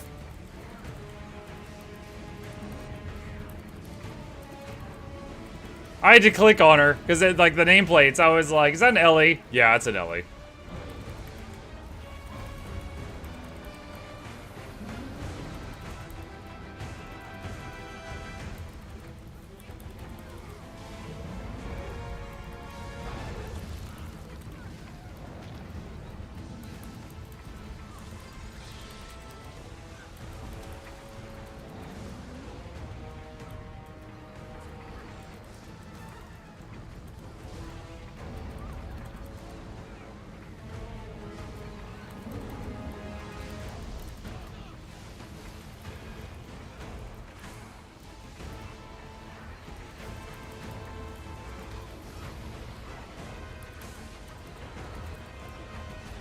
Guys, look at me! I'm so curvy!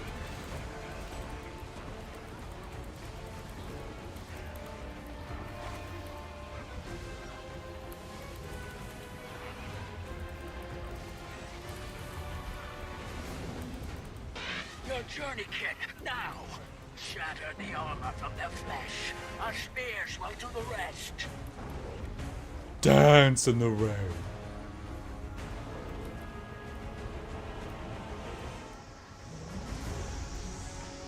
Neighbors mowing their lawn.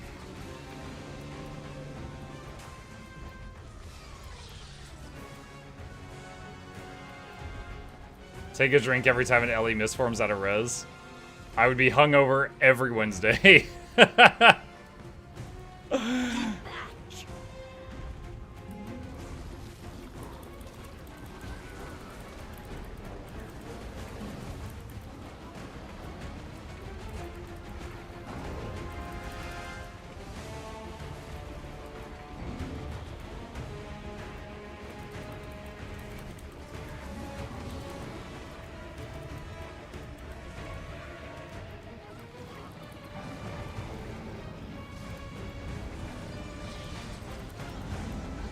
Glyph res that guy. He went back into the puddle and went down again.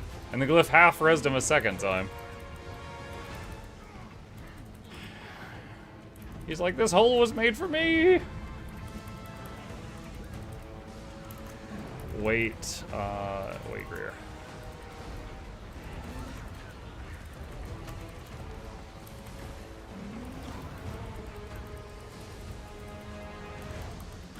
Yeah, this is just, I mean, it's fine. We're going to get our kill, but this is just like a scaling thing. For every additional person at a raid boss, it increases the health of the boss. And right now, there's way more people at Decima. And most of them are doing less DPS than the amount of health they added to the boss.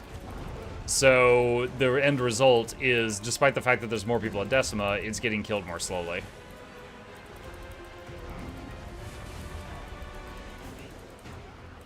Alright, peace! Everyone peace.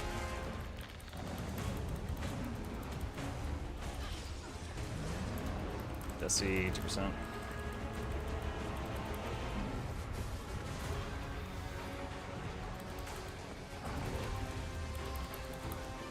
Heard them cats. Ah, they're doing great. They're doing great. Slash map GG.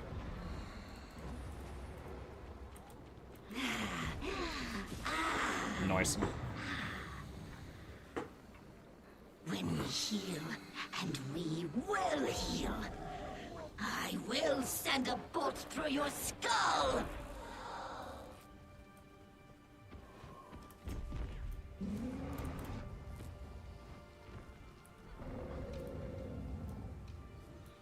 And she just into the ground. What's a good beginner raid heal support option? I've done a few raid wings as DPS. I want to widen my options. Beginner raid heal support. Ritualist? Celebrate we shall, but those celebrations must remain modest. Druid's not terribly complicated. Strangers will return with the next storm. Scourge is easy to learn, but does have a lot of button presses. Mechanist.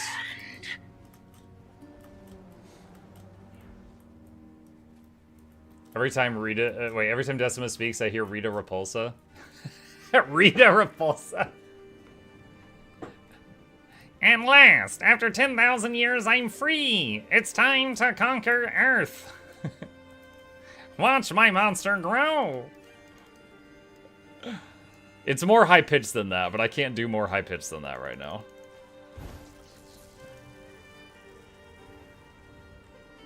Chat, have you broken Muck? Just in the usual way. Who's Rita? The original Power Rangers. She was the villain. She was like a evil witch lady. And she would like make these monsters out of clay, zap it with magic, and then it would grow into a full-size monster. And then, of course, when it starts to lose versus the Power Rangers, she'd zap it again, and it would turn into a giant Godzilla-sized monster, and they would get the Zords out and beat it up. And she would always go, watch my monster grow, as she would zap it, and it would, you know, go Godzilla size. But yeah, she was like the OG Power Ranger villain.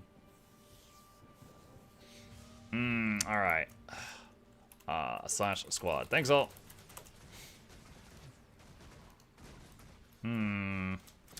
What are What are the daily raid bounties? I just fought a Decima. 2 of them are in the IBS 5. Could just do the IBS 5. That would knock out 2 dailies. She threw her staff from her base on the moon down to Earth to make the monsters grow. Yeah, it's true. She had quite the arm on her. You mean Rita Repulsa? Yup. Now I can't hear Rita in her voice now. Dude, her voice was like a woman that had been smoking for 40 years. Hold on. Power Ranger Rita Repulsa opening. Hold on a second.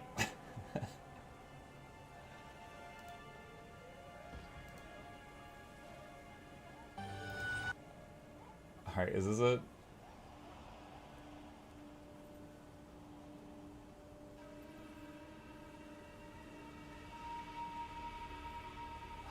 Where?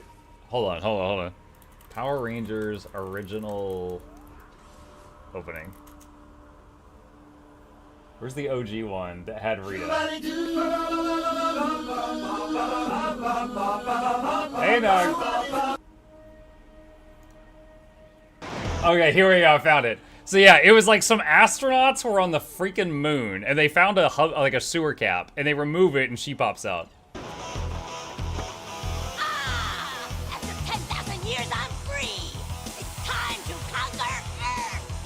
All right, that was her voice. I'm telling you, it is like, it reminds me of the woman from, oh god, what was the show that was making fun of the Venture Brothers? It had Dr. Girlfriend in it, and she was voiced by a man. It reminds me of her. Venture Bros? I think it was Venture Bros. But yeah, she had that scratchy voice. I think I would damage my throat trying to do an impression of her. You're forgetting the best part when they threw a sandwich at a guy. Let's see. Almost seems like you pretty much did everything in this game already. How do you choose which metas to do? Whatever you feel at the moment. Yeah, I just whatever's fun. Like right now, I think some strikes would be fun, so I'm gonna do some strikes. But yeah, I've basically beaten the game. I'm here just for the love of the community. That's it. What's the legendary starter kit in the Wizard's Vault? I mean, you could look.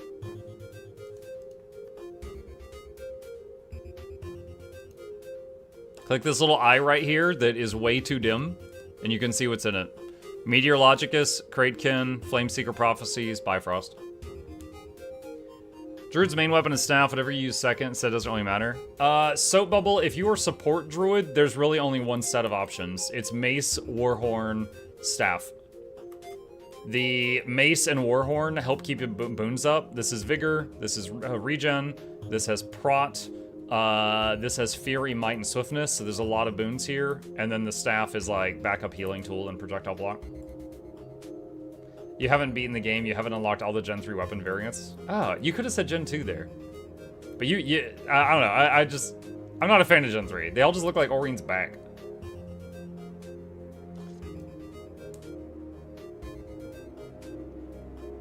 No, I also found it funny you call it the OG when Super Sentai had several other series before Zyranger. I don't know what a Super Sentai or a Zyranger is. I've never heard of those words. Hi from South Africa, Muck love the vids. Hello, Foxy. Welcome. Greetings from the colonies. Muck, the person I suggest answer to suggested Hammer. No, Hammer on Druid, maybe in like PvP. Sentai is OG Power Rangers. Okay. Was that in America? Honest question. Like, was the OG, was it Sentai? Was that in America or was that in Japan? Okay. All right, then I'll amend my statement. The OG American Power Rangers. How about that?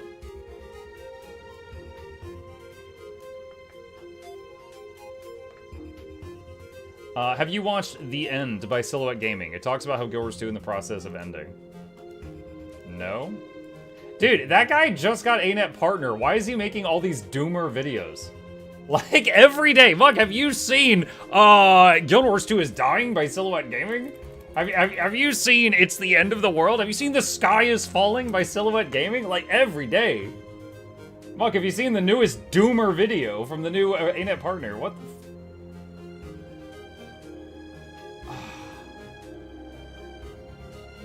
Let me see.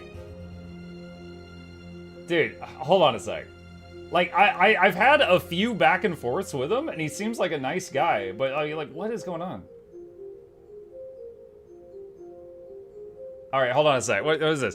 So, the end. The community is probably going to kill Guild Wars 2. Silhouette versus everyone, why I'm right and you're wrong. Okay, we got some guides. We got some tier lists. Alright, alright. The benchmark situation. ArenaNet trying to fix their mistake. Oh my goodness.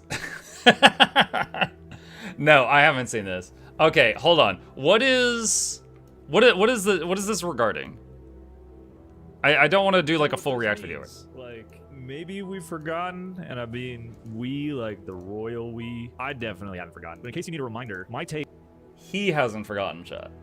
But we don't know. Are honest. My takes, whether you agree with them, my takes, whether you disagree with them, are strictly my opinion. And the reason why they might not seem harsh to you, or they might not seem like I'm critical enough, or as I used to be before I became a partner, is because I have watched this studio shit their pants so many times that I am not surprised. And this most recent iteration, this most recent update... Wait, hold on. Wait. Was that a laugh track? One sec. Is not a studio shit their pants so many times that I am not surprised. And this most recent... He added a laugh track. It was... This most recent update that is so 1990s. Maybe that's why it seems like I'm not freaking out or I'm being lenient. The reality is that's what they do. I'm not surprised by it. They've been shitting their pants for 3 years straight with these quarterly updates. They have a good launch and then they shit their pants 3 times in a row. That's the way this content cycle goes. And everybody knows it. I started pointing this out 2 years ago. So it doesn't really matter whether you think I should be harsher or I'm being too lenient or I'm trying. What is going on? Like, is 4 laugh tracks and 3 my pants in the first minute? To do some partner shit. We'll talk about some of that a little later, I promise you. But I welcome you to the end. A story told in 3 parts, like all great stories, and I'll save you all the normal YouTube bullshit, like showing a different video in the middle of a video, telling you to like the video and subscribe, because chances are you already have, right? Like, I mean, let's be honest. But I'll treat you like an actual human instead of You just did. Commodity. Welcome to the end. Somebody had to do it. I am the chosen one. When I was in the military, we had a saying about winning hearts and minds, and it was mostly used as a form of socrates that were hosted, and the CCP are not exactly friends. And even briefly allowed them to be overtly positive and would glaze every move they made. I posted my first criticism, talking about the content scene being shit in the Guild Wars 2 space, and criticizing at the time the secrets of obscure quarterly updates, a trend that has continued. The game has maybe 3 or 4 patches in the last 3 years that I felt were even close to reflecting the former self that ArenaNet was putting out. But these patches came with okay.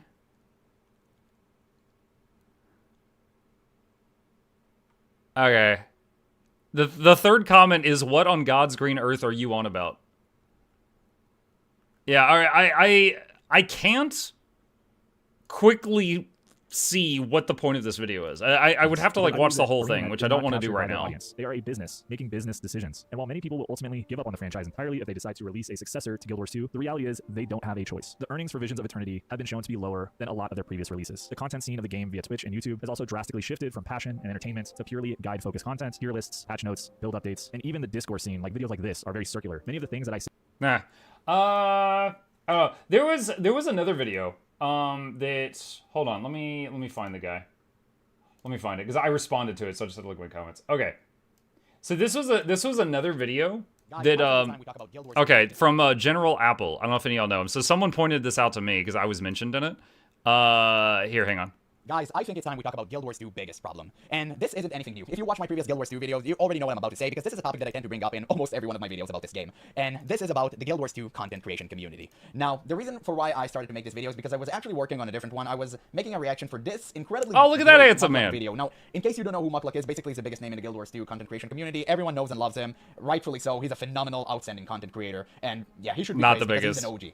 Now, he made a video just 1 day ago that was titled Guild Wars 2 Biggest Problem and How to Fix It. Now, it caught my attention because I have a lot of gripes with Guild Wars 2. I think it's a very good game and I enjoy playing it a lot. I think so many hours by now, it's absolutely unfathomable. But still, I have many issues that I would like to see solved, like Zayden fight being absolute ass, and class identity non-existing, and of course leveling being too speedy, level scaling and all that garbage. But never mind that. These are type of problems that I talk about all the time in my videos. There's no need to bring them up here. So regardless, by the way, if you just want to clown on me for not using dark mode, go ahead and do it now and let's get rid of this right out of the gate. But to the topic at hand. When I watched Mukluk's video, I expected him to talk about at least some of my gripes with the game, and for a 16-minute video, he talked about one thing. And you know what that thing was? visual clarity. Now, don't get me wrong, he's absolutely right. Visual clarity, yeah, according he to what is. I've seen, from this video right here, is an absolute nightmare. And he's definitely right about that. But this is the only problem that you can think of that they should fix? Are you kidding me? Like, not the Okay, so right there, that's what I wanted to play for you. So he's like, this is the only thing you think of, and I responded to him, and I was like, hey dude, appreciate you seeing the video. Hold on a sec. I wanted to respond. You said this is the only problem you could think of, and I said no. There are lots of things I could rattle off I'd love to see fixed. PvP balancing, the Zaitan fight, dungeons, fractals, and dragon response missions being merged, fix the allies aid and search and rescue interaction, fix Signet of Renewal, doesn't have a range check on it, underwater mechanist is worse than base engineer, etc. But this video is just on one item. I've made videos in the past that were rattling off 20 plus bugs that I would like to see fixed, and it didn't work. Nothing happened. So I was doing a video on just one issue, with lots of examples of that problem that I'd like to see resolved, with proposed solutions in case they needed it. I have no clue if this will actually do anything, but I'm shooting my shot here, so to speak. And I said the biggest problem title was slightly clickbaity, but I do believe it's a problem that affects the largest percentage of the player base. All players are inconvenienced by it, and if you are a red-green colorblind person, then even more so. As far as the line in the sand thing goes, so he mentioned later in the video, I won't play the whole thing, that like partners are afraid of the line in the sand to cross it because of what happened to Rose. But without going into it too much, he didn't like put his toe across a line in the sand. He like leaped across it with a pole vault. All right, so and I'm not, without condemning or condoning, I understand Anet's decision there. So he said many partners are afraid to be critical of the game. But then he said that while responding to a video where I'm being critical on the game.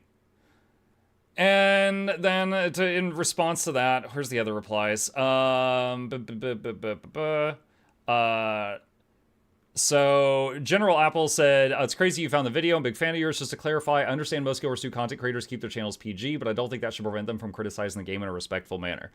Which I was doing. You responded to a video where I was doing that. I was criticizing it in a respectful manner.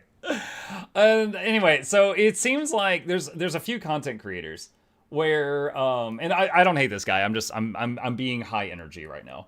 There's a few content creators that think that because I'm PG, that I'm like afraid that Anet is going to destroy me in some fashion. And there's so many weird things about that. Like, let's say hypothetically I lost a net partner because I was just a bad boy, and tomorrow I don't have partner anymore. You know what I would do next Tuesday? I would still play Guild Wars 2. Well, yeah, I'd be kind of bummed out about it, but that's not going to affect me or my livelihood. That doesn't control my income. They don't have a gun to my head where it's like, oh, I can't pay my electric bill if I don't, kiss up to Daddy Anet. It doesn't work that way. My YouTube income would be fine. My Twitch income would be fine. My Patreon income would be fine. Do I enjoy the fact that I'm in good graces with them? Yeah, I do. They're nice people. I like getting to talk with them and very rarely having a small bit of influence on getting something fixed in the game. When I got to meet them in Seattle, do the tour, stuff like that. It's cool. Yeah, I enjoy it. But, I mean, I was making the PG stuff before I got partner.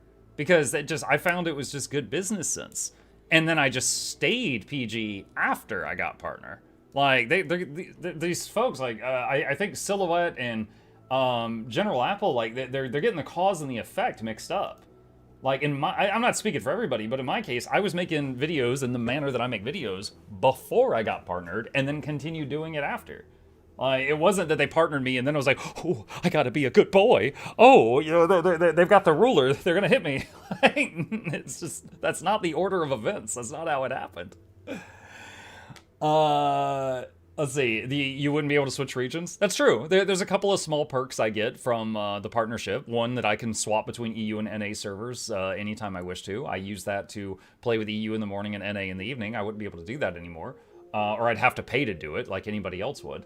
But yeah, it's not that. As for other people, like Loranity, Loranity has kind of like, I don't think she's ever changed in the time I've known her. I first knew of Loranity from the Music Guild Tries to blah blah blah blah videos. I'm sure some of you guys have seen those. They're absolute bangers.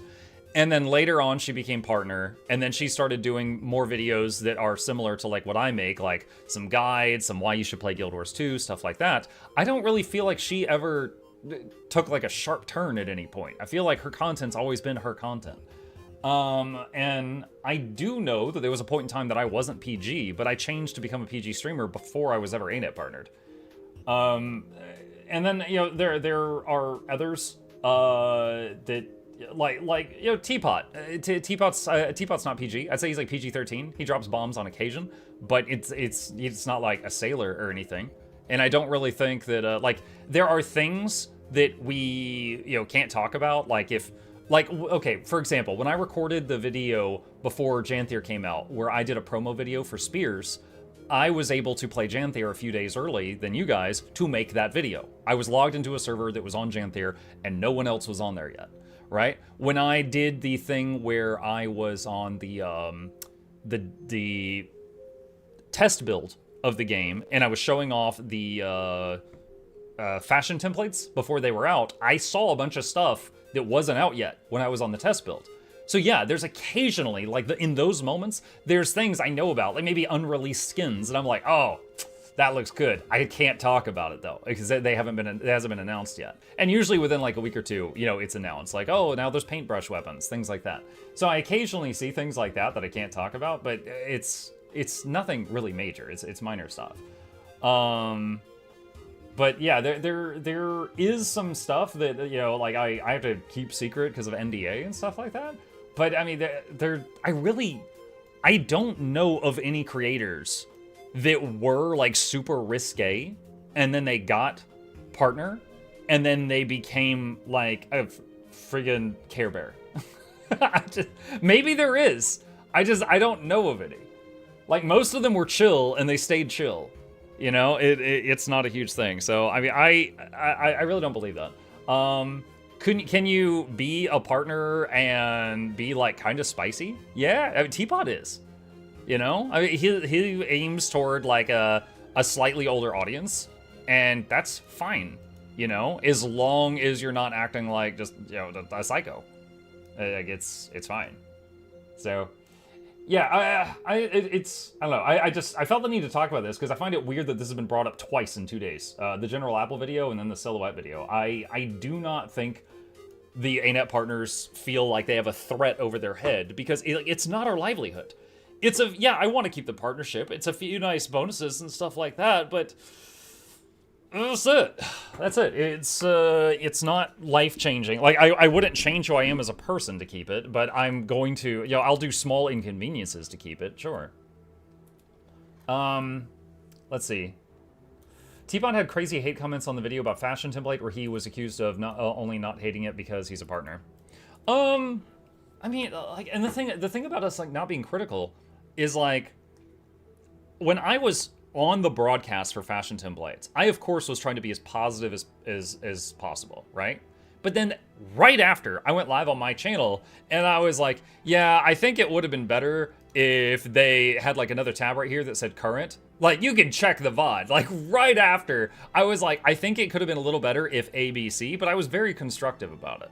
You know, I wasn't just like, man, this sucks, glad I got my bag. By the way, I didn't get paid for that. That was volunteer work. I did not get paid or anything. There was no money changing hands. I did that because they just said, hey, would you like to? And I was like, sure, sounds fun.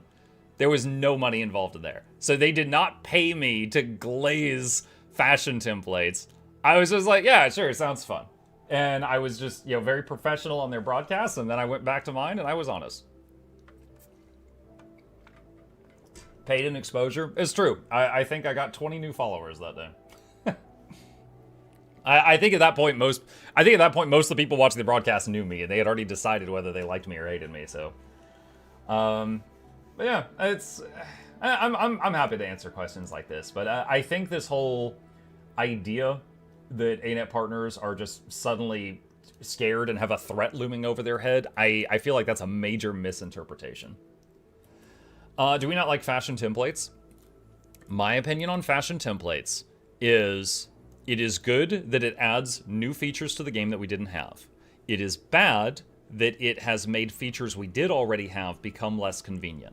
You never want to roll out an update to your customers that takes away something they had for free. You also never want to roll out an update that makes something they used to be able to do become more difficult. I'm sure you've all seen it. Maybe you're an Adobe user. Maybe something in Microsoft Word. Maybe something on Google Drive. I don't know. Maybe something you used to do took 1 click and then it takes 3 clicks and you're pissed off about it, right? Like, that's true in all industries. If you do an update where something the customer used to do now takes more clicks, they're not happy. That happened. Fashion templates, the thing we used to do takes more clicks. We're not happy about that. The new features are great. That's fine. Totally fine with that. The problem is like when they added fishing to the game, the people that didn't care about fishing, they're not like, no, boo, sink the ships, right? They didn't care. It's just like, oh, okay, those guys got fishing, whatever, I don't care. But the problem is when they added fashion templates to the game, they then messed up how we did fashion for everyone who didn't care about fashion templates. Like, that's just a way to make them hate the fashion template update. That's the problem. So, and you know what? They're addressing it. They've already said that they're going to add something that's similar to the old system on a new tab on the far left side called Template 0 or current. So, yeah, that's my thoughts on the fashion templates. But I did my best when I was on their broadcast to paint it in a positive light just because it was being professional, not because, like, you know, I was getting a bag. I wish I got a bag. No bag, though.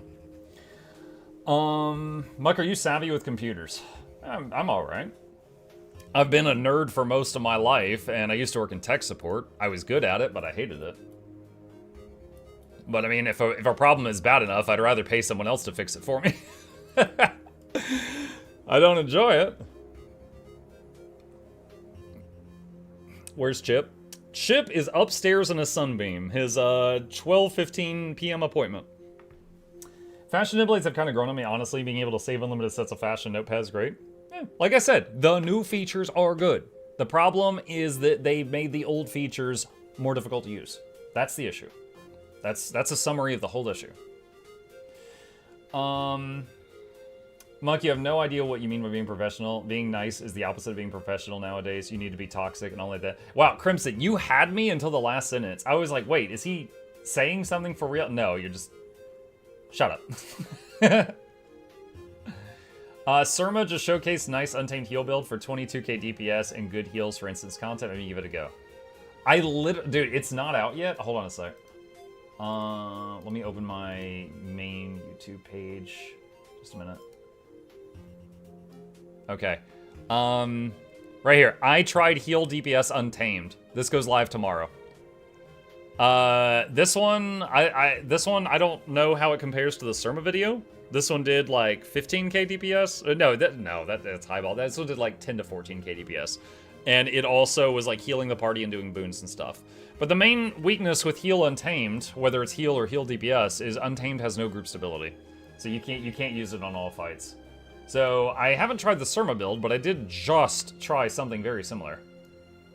Can I have your heal druid build? Soap Bubble just put a link in the chat where you can see my stuff.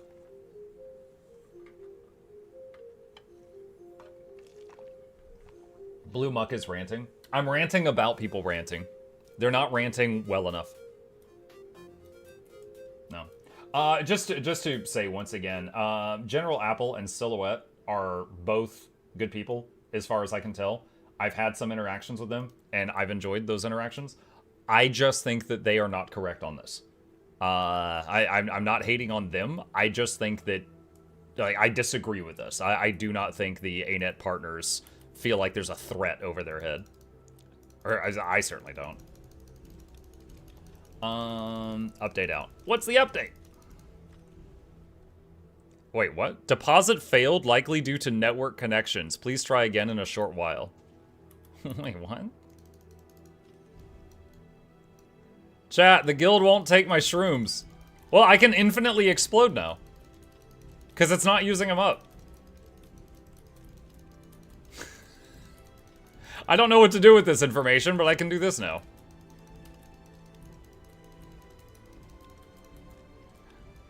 Alright. I'm gonna relog for the update. Let's see. Look at some bacon for a sec. I'll be right back. Let's see.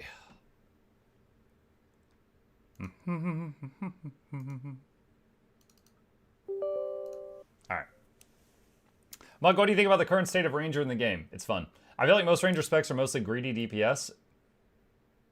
I mean, I play a heal-a-lack druid and a quickness providing untamed and a quickness providing heal untamed, so all three of the builds I play are not. It has no viable lack DPS build. True. 2 quick DPS builds, but Gale Shot is a greedy DPS without much utility. True. Also, it sabotages the group with Mistral. I know you are a druid main, but from my experience, both using and being grouped with it, it has poor stab and Aegis access, no reflex, and is power crept by other A-heal options. I feel like Ranger really needs love from mainnet. I accept your proposal. Please let me know when the buffs arrive. Okay, we're back in. What is your thoughts on full Celestial Spectre? I try to play sometimes off meta for Fractal CMs and rarely see any Spectre. Okay, so Cats, I've never tested it. The main thing with any healer is if you go full Celly, do you still have enough concentration to keep your boons on your party? If yes, are you doing enough healing to keep your party alive? If yes, then it's fine. You know, you've sacrificed some healing to do some damage, but the important thing is, do you still have enough healing and are you keeping the boons up? And you could test that in like the testing room or something. Was this Poised Arrow? Do not talk to me. All right, I'd recommend giving it away tonight as the buy price is highest, up to you. Yo, thank you. Item for the giveaway vault. Ba-ba, ba-ba. Some poison sands. Ba-ba.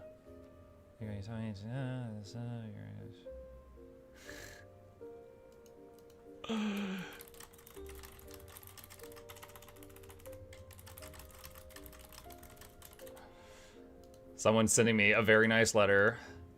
And ba-ba, ba-ba, and ba-ba. Okay. All right. Let me put these away. That's that and that and... What's this worth right now? Ooh, 50 gold. Wow, very generous. Okay.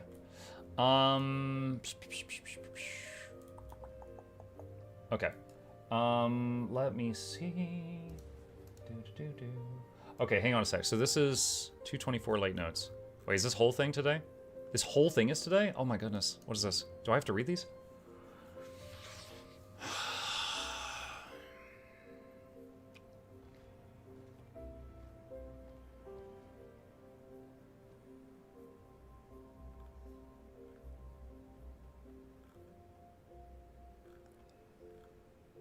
Okay, yeah.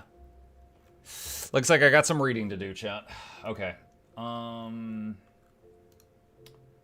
Okay, so we've also... Alright, so this alone wasn't newsworthy, but if I'm doing a news video anyway, I am going to include this. This is the thing about the new PvE legendary accessory.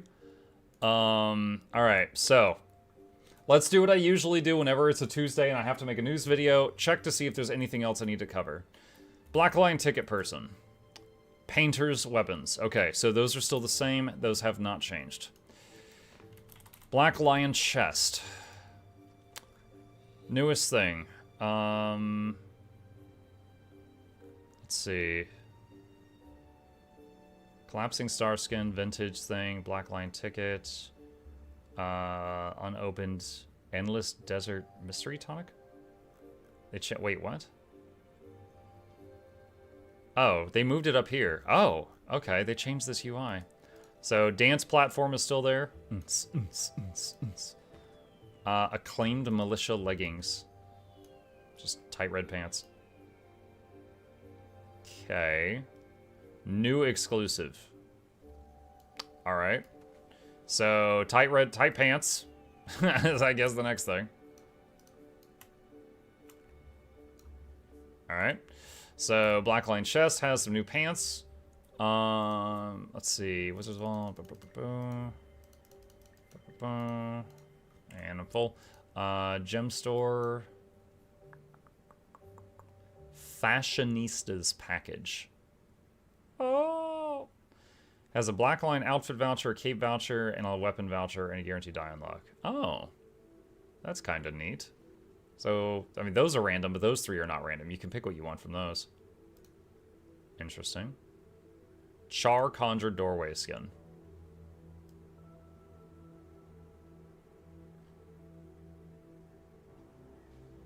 That's pretty neat. It's unfortunate the Conjured Doorways are only there for 1 second and then they're gone. That is pretty neat. I do like that art.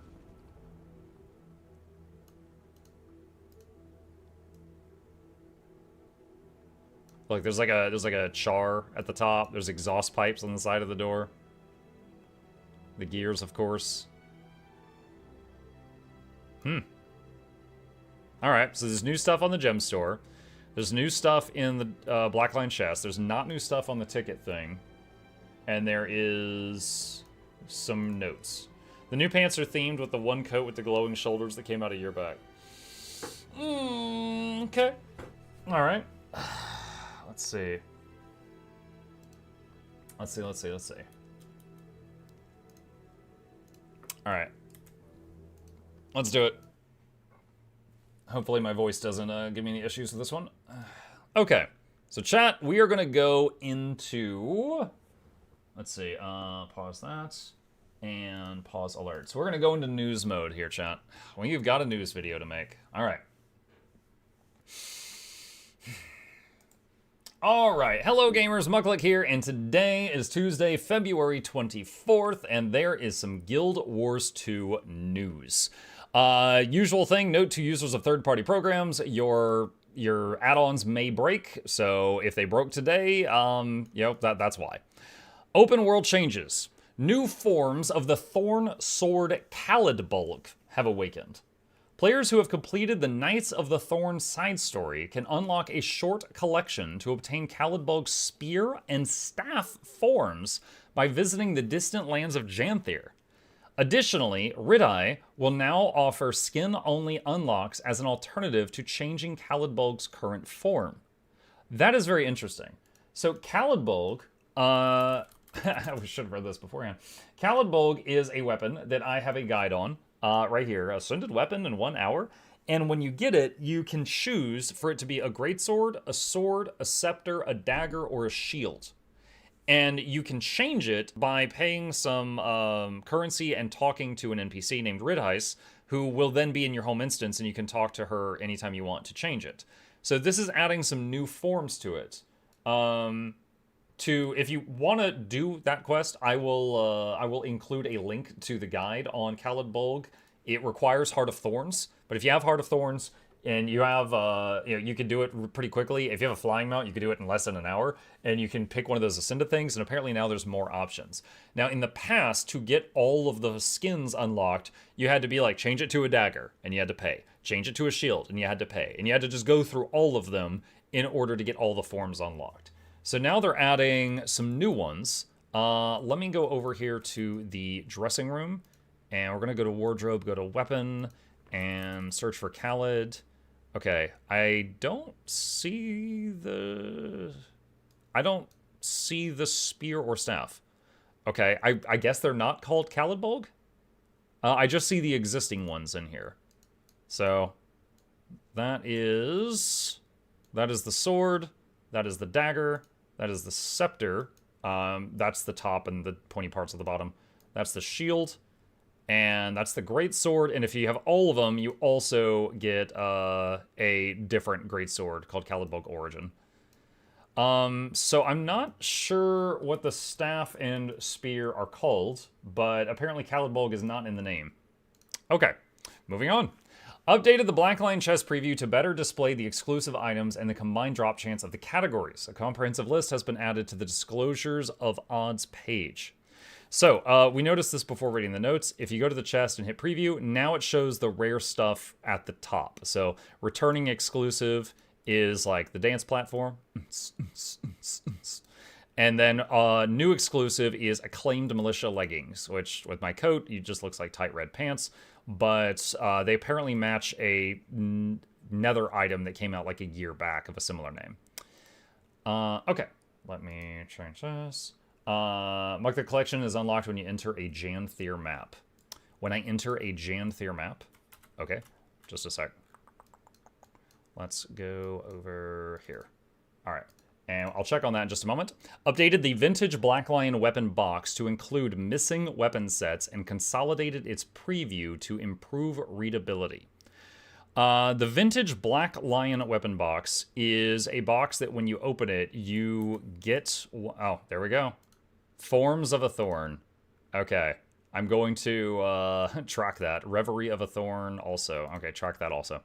Okay, so the Black Lion weapon chest... you can get a vintage black line box here. And if I preview that, okay, yeah, there we go. So it used to have a massive scroll bar because like each of these represents an entire collection, right? And it used to be that every single one of those collections was on that list. So they have squished it to be a whole lot less. They've squished it to have a whole lot less there. Okay, so let's go back to the new stuff here. Changed die validating to skip die slots that are no longer visible to the player, which previously resulted in invalid die selected warnings. Added a get equipped fashion option to cosmetic slots, right-clicking the menu in the fashion panel for individual cosmetic slots. Wait, get equipped fashion option to cosmetic slots. Okay, so I think this is like those items in your bag that are just like a skin. You can right-click and do get equipped fashion? No, wait, that's not right. No, that's incorrect. To cosmetic slots. So if I go to, let me try this, hang on. So if I go to fashion template, and I go here, and I clear the template, save, and then I just right-click on something and say get equipped fashion. That's what it is. Okay, so you can go into a template and just pull one thing into the template rather than doing this thing to get equipped fashion and pull in the whole thing. Okay, also they moved the get equipped fashion button over here. All right, cool, okay. Moved the get equipped, yep, we just talked about that. Moved get equipped fashion option from the context menu to a button in the fashion panel. Removed the fashion column from the quick access menu. So that's down here. There's that third column there. Now, you still have access to that feature. You can hotkey it, but honestly, I think it was causing more problems than it was helping. There was many people that clicked on one of those by accident and then just deleted, because it would save over whatever you currently had equipped. You can still make different fashion templates and hotkey them, but you don't have it down there to try to prevent mistakes. And I am pro that change. Fixed an issue that prevented wrecked pieces of the Tower of Nightmares from displaying on the Kessex Hills map. Rewards. Replace the Snowdrift Spear icon with the correct art. Raids. Boons that have been selected from the Golem spawner in the Special Forces training area are now applied to the Golem every 10 seconds instead of just once. You know, there's another issue in there sometimes. If you're a ranger or a mechanist and you're testing in that room, and you apply boons to yourself, and you hit the option to copy them to your pet, sometimes it works for like a minute, and then it stops working. So, very similar to this bug. I wonder if they have that one on their list. A new subcategory in the Raids Achievement category has been added for the Guild Wars 2 Visions of Eternity's Guardian's Glade raid encounter. Updated the Infallible title to display colored text. That's the title for doing all the raids without dying. Raid minis added in the February 3rd release are now available from the associated raid vendors. Increase the rate at which progress can be earned for the Mount Baurior Raid Mentor achievements. That is when you do Mount Baurior Raid with people that have not raided before. You will get like Mentor credit on it. Fixed an issue that affected progression for the new weekly raid achievements.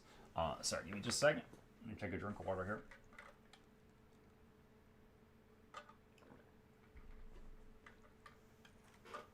Okay. World versus world changes. Keeps in Borderlands maps and the Eternal Battlegrounds spawn keep will now build waypoints as soon as they are controlled by the home team. Keeps will continue to build waypoints at fortified level only when controlled by an opposing team. If you do not own your spawn keep in Eternal Battlegrounds, you will gain plus 500 attributes while in your spawn sector until you leave the sector or regain control of your keep. Oh, that is a very interesting idea.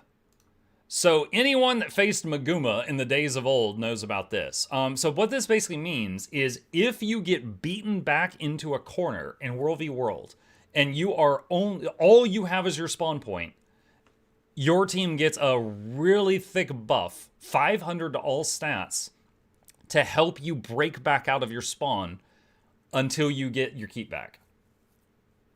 I like that. This is not something I've ever considered. I like that they're trying to tackle that issue. Hitting a player with the Warclaw's Lance skill will always dismount you, even when hitting a player who's not mounted. The Skirmish Supervisor now offers options for converting Emblems of the Conqueror and Emblems of the Avenger to each other. Dugan now offers infinite utility primers and infinite metabolic primers as purchase options in exchange for World v World currencies. Okay, that sounds awesome at first. However, the infinite primers from raids require magnetite every single time you use them. I am going to assume that the World v World ones are going to eat, like, memories of battle or something every single time you use them. So double check that. If you are, like, you're really excited by this news, you know, make sure that it's what you want it to be. But for some people, this is going to be a great way to drain those currencies if you've got like 1 million of them. The Improved and Tactic Pack now offers a choice of improvements or tactics instead of a random result. Reduce Flame Ram health by 20%. Reduce Trebuchet health by 17%. Increase Trebuchet supply cost by 60. Oh. Increase Arrow Card supply cost by 30. Lower damage Trebuchets cost to other siege equipment by 25%. Poison Cows will no longer drain supply from players with Trebuchet Mastery 2 and above. Instead, players inside the radius of the poison field receive a new effect called Trebuchet Toxin that inflicts damage over time and reduces incoming healing by 50%. Cannot be cleansed. Okay, so it's literally poison, but it can't be cleansed, so you need to get out of it. Burning Oil Mastery 3 no longer applies damage resistance to the oil and only applies it to the player. Cannon Mastery 1 no longer causes basic fire to remove boons and instead grants damage resistance to the player using the cannon. Profession skills. Elementalist. Burning Speed, Ring of Fire, Convergence, Blazing Barrage, Meteor, Fulgor, Derico, and Fissure have all had their damage coefficient slightly nerfed in World v World. Haboob fixed an issue that caused this skill to deal more damage than intended in World v World. Reduced the damage coefficient from 1.5 to 1.4 in World v World.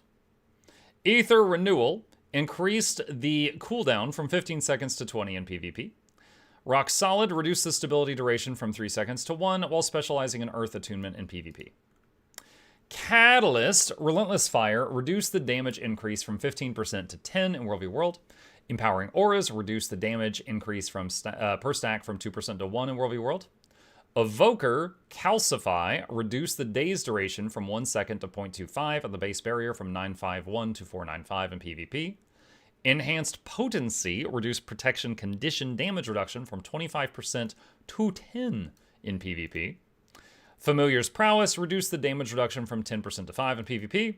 Oh, by the way, when are they going to make the Evoker Familiar the weak shot autocast? They said they were going to do that when this expansion came out. That was months ago.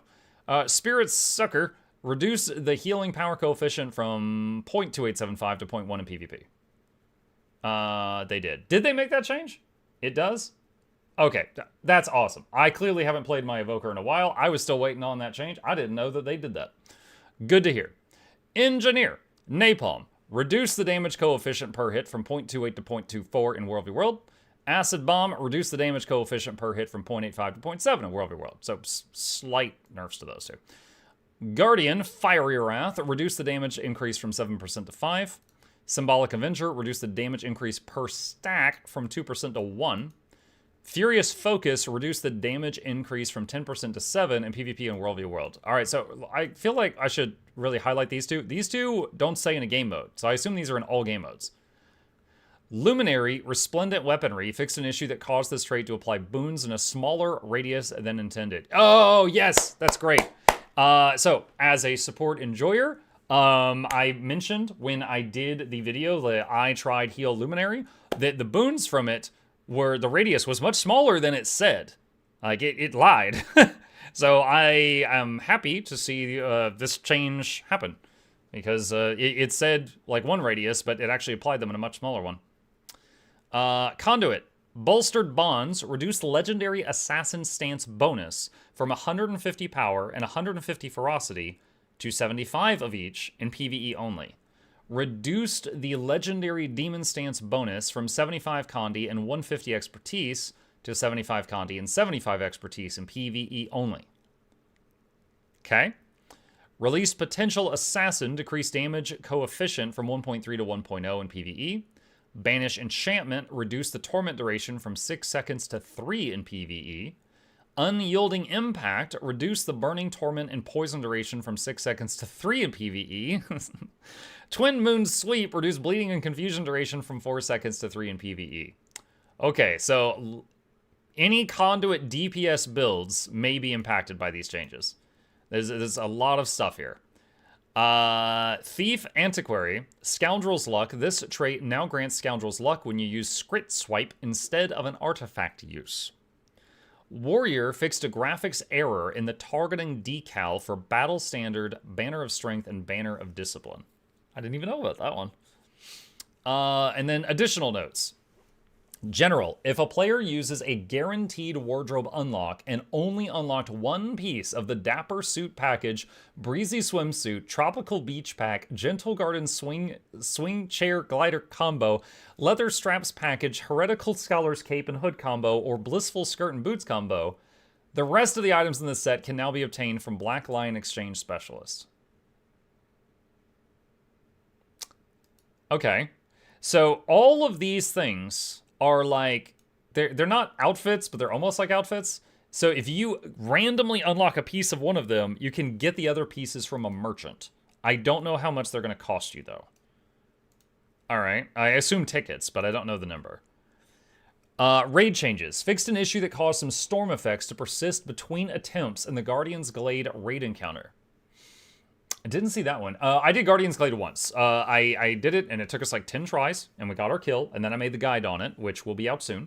But I did not see this bug, so good that they're fixing it. Fixed an issue that could prevent Crocodilian Razortooths from being summoned in the Guardian's Glade raid encounter. This I saw. So when there's a phase in the fight where the crab will go underground, and you got to run away and you got to kite it, because it'll instantly kill you if it comes underneath you. And the goal is to kill some crocodiles and bait the burrowed crab to hit their bodies, and it'll pop up on the crocs instead of on a player.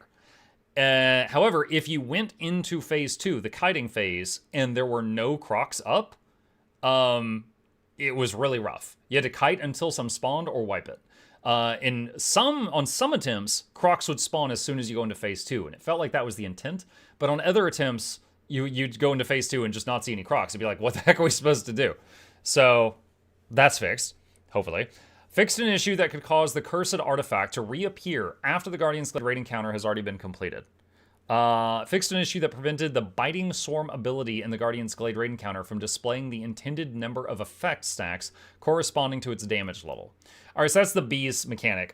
In that fight, there's a mechanic that just looks like a red circle under a player, and basically you're just taking ticking damage. And I'm going to super simplify this. You take 1 damage, then 2, then 3, then 4, then 5, then 6, and it just keeps going up. And if you come into contact with another person, your damage is reset back to 1, but now they also have it. And then you both are 1, 2, 4, 8, 16. And then again, so you want to let that debuff sit on you until it starts to hurt and it's hard to heal through, then contact another person to reset it. However, if you immediately are stacked in the group and you get that debuff, it immediately gets spread out to the entire raid. There's no one to pass it to, and it gets out of hand and downstates people before it wears off. So this is saying that the tooltip is supposed to show like how powerful it's at. And that's probably good, because then you could make a rule for your group, like, okay, at 10 stacks, come back to the group, or at 15 stacks, you need to share it. You can make like a rule to go by at that point. Keela, Seneschal of the Waves, now defeats any players who try to escape her arena during the raid encounter. I read this and I immediately think of Lord Hyzen. Why? Hyzen, what did you do? Who figured out how to escape the crab? I don't know who did that. Okay, so there is all of that. Also, chat, did the challenge mode come out today? Let me know. I'm gonna check on chat in a second. And while I'm waiting on that response, there was a question on the forums that I think was worth mentioning. One person in chat says, yes, the challenge. Okay, there's a couple of people saying, yes, the CM came out. Thank you, guys. So Keela CM should be out as well. Did they not mention that? I feel like that should be front and center. That's like a major thing.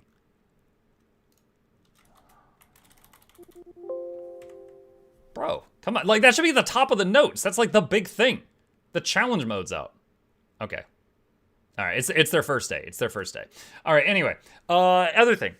We have known for a while that in the next major update, that is the 6-month update for Guild Wars 2, that they are releasing a legendary accessory. Now, currently in-game, there are 2 legendary accessories. I'm going to show them because I have both, because I have been in the game forever. There is Vision from Living World Season 4 and Aurora from Living World Season 3. That's it. If you want 2 legendary accessories, those are the 2 you got to get, but pretty soon that will no longer be the case. They said a while back that there would be one from World v World coming out at the 6-month update. Okay, cool. World v World has no legendary accessories, so that's totally fine. So then at that point, there would be 2 for PvE and 1 for World v World. However, new update today, Anet Ritchie says, I just confirmed with the team, the blog is accurate. There are 2 legendary accessories coming with the next quarterly update. One is acquired through World v World and one through PvE. Enjoy. So, my thoughts on this is the PvE one could be from raids or raid encounters or quick play raids or open world. Honestly, it could be Fractals too, but I doubt it because they did a bunch of changes. Like Fractals just got Acacia, the legendary gloves. And that is focused on the quick play Fractal event. Now there's quick play raids. So they could do a accessory through quick play raids to just try to get more people in there, or quick play raids or normal raids or raid encounters or just open world stuff. I would assume it's going to be one of those. I don't have any information to back that up. That's just a guess. I would assume it's going to be one of those. And then of course we're getting one in World v World as well. So if you're a diehard World v World person, you can get it in there. It's also possible, I do not know for certain, that these might not be unique. An item that is unique, you can only have one of them equipped. As an example, Aurora is unique. The second line from the bottom of that window says unique. You cannot get 2 Auroras. So if these new accessories, if they are not unique, then you could potentially get 2 from World v World. And World v World already has Leggy rings and backpacks, so you could get like almost a whole set there. So yeah. It's interesting. It's interesting. Even if it is unique, this is awesome. It's more ways of getting this stuff. But if it's not unique, then it will, be something that you could get double of. I would say if you're a World v World player and you are planning on trying to get this, save up tickets, because the previous World v World legendaries, which was Conflux and the Warbringer backpack, need an absolute mountain of World v World tickets. And you can only get a set amount of tickets each week. That's your time gate. It's very simple. It is deceptively simple. It is just play World v World, earn tickets. But you only get a certain amount of tickets each week. And so that's your limiting factor. So you could do that now. You could start saving up tickets now. If you're going to get the World v World accessories, you're going to want to stockpile those, I'm sure.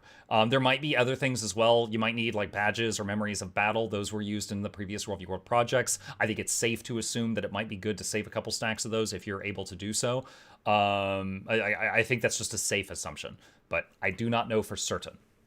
As far as the PvE one, don't know enough. It could be, hold on a sec. I just remembered something else that might be a factor. Just a moment. Okay, so this is the release schedule. So update 2 adds map 3. It's also possible that the new PvE legendary accessory could involve map 3. So you might, it might require a currency that we cannot yet farm. If it is a currency from map 3.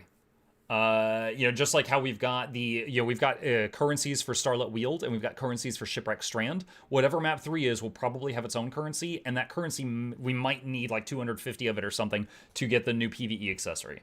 Could be completely wrong. It might be quick play raids. Don't know, but it's a possibility. Okay, so I think that's everything I know on that. I mentioned the accessory. We went over the notes going into the game. I have already checked the Black Lion ticket merchant. There is nothing new there. I mentioned in the chest there is the new pants. On the Black Lion store, since we were doing a news video anyway, there is a new door. And I won't lie, I think this looks pretty cool. There's like a steel char up there. This is very Black Citadel themed. There's like exhaust pipes, there's like gears and stuff like that. I think it's a shame we only use these doors for like 1 second, but I do think the artwork here is pretty solid. I like it. And then, you know, switching away and switching back, there's like a porculus type thing. A couple days ago, it wasn't in a news video, but there is a mischievous ferret Warclaw skin. Now, that is in the game now. And what was the other thing? There was a box. Sorry, voice is a bit rough. Right here, Fashionistas package. So, yeah, behave. The Fashionistas package has 3 guaranteed die unlocks and 3 vouchers. An outfit voucher, a cape voucher, and a weapons voucher. So, these are not random. If you get this, you can take these to the Black Lion company in Lion's Arch, and there's merchants, and they'll have a whole list of stuff, and you can buy something with the voucher. So you can get an outfit of your choice, a cape of your choice, and a weapon of your choice. Now, that's not to say that every single outfit in the game is on the merchant. I think they are, but if you're considering buying this, my recommendation is to go to the Black Lion place in Lion's Arch, check the merchant that sells stuff for the vouchers, and see if there's something you want. Because as you know, there's people that are going to be in the comment section like, is this worth it? It's cosmetic. It's purely cosmetic. It's worth it if you think it's good. If you think it looks good, then it's worth it. If you don't, then okay, that's it. Conversation's over. And as far as where that person is, because I just saw someone ask in the chat, are here. Right here, the vaults. Like, go in here, talk to the people, and there's ticket people there, and you can see if they've got anything you want, and then you can decide if you want to buy the Fashionista box. All right. Let's see. Muk correction. Inside the Keela instance, there is a challenge mode that activates CM, so it's just a visual miscue for the raid UI, and they forgot to mention it live during the notes. Yeah. Teapot is currently on Keela CM. It is 100% out. Okay, good. Then, if the ANET devs see this video, you need to advertise the stuff you make. You worked hard on it. Shout it from the rooftops. Why do you keep forgetting to tell people when you make cool stuff? Yeah, I think it was Ura CM, and I think maybe even Lonely Tower CM, they forgot to announce. Like, if I had a nickel for every time it's happened, I'd only have 3 nickels, which isn't a lot, but it's weird it's happened 3 freaking times. Anyway, I think that's it. They're very humble. They are very humble. That is everything I know that is new at this point in time. As always, I'll have links to all the notes. I have links to my sources down below. I'll also have a link for the Khalid Bulg guide that I made in the past, if you want to make that, because that now also comes with a ascended spear or staff option. So I'll put that down below, and if you got any questions, problems, thoughts, concerns, or you want to point out anything I missed, please share them with the others in the comment section, and I will fight you there. Hey, it's done. There we go. Yay! All right, let me unpause everything. All right, resume that. Wookiee noises. Resume that. All the noises. Okay. Wonderful. Wonderful. Did they change the necromancers? Yeah, they deleted them. Necromancy is outlawed now in 7 states. Hey, Muk, do you have any plans to try heal DPS Luminary support build? Maybe sometime. It's not on my agenda right this second. Oh man, my throat is rough. Maybe at some point. Conflux, you need 4 gifts of battle. I'd assume it's the same for the new Leggy. Maybe, but if you're doing World v World anyway, you probably have a lot of gifts of battle, unless you're doing a weird reward track.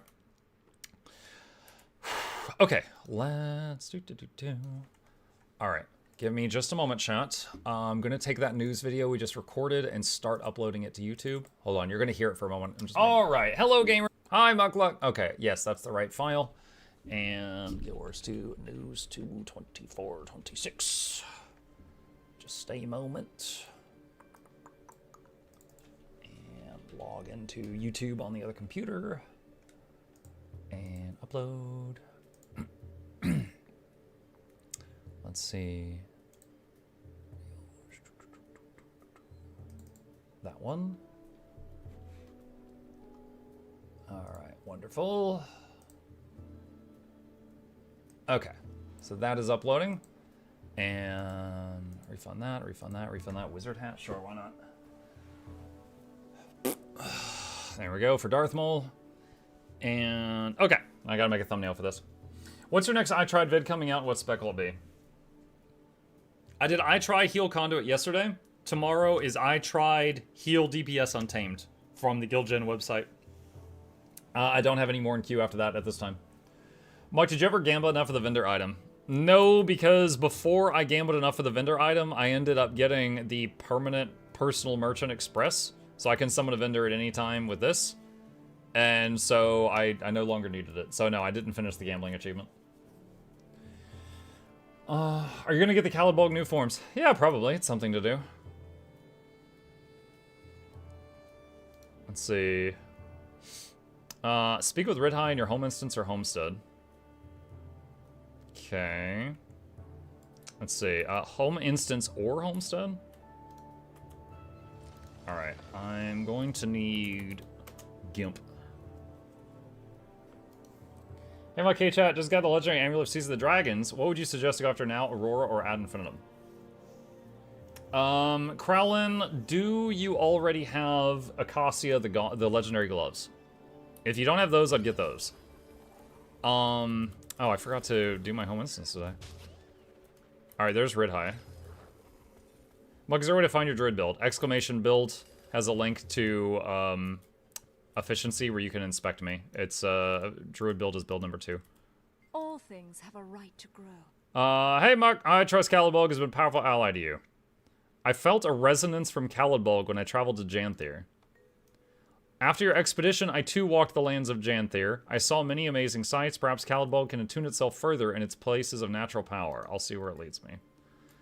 Okay. That's it. That's all it says. Alright. Locate places of power in Janthir. Alright. So we gotta find 4 locations.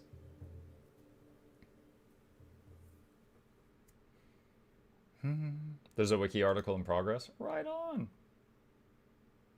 That was fast. Good job, wiki people. Let's see. Meyer atop. Yeah, I'm getting distracted. Hold on. I gotta get the video ready first because this will take longer because it'll take a YouTube while to process it. All right, so we're gonna make a thumbnail real quick for today's news, and then I will work on this Calibulg thing so I can see these new Calibulg weapons. I've actually used the Calibulg weapon skins a lot because they're very fitting on Ranger or Salad.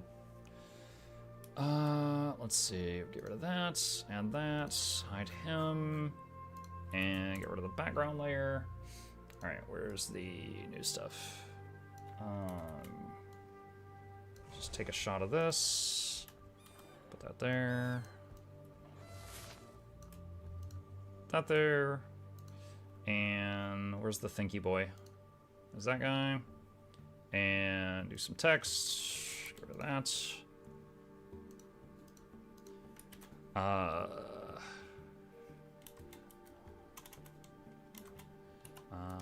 February 24th. Guild Wars 2. Update notes.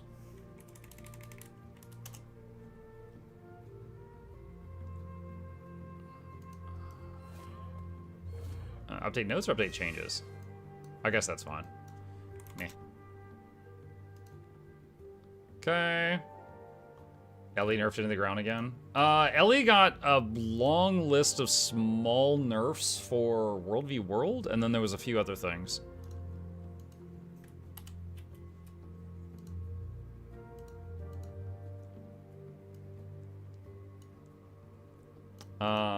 Let me see.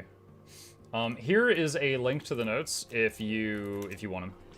Have some.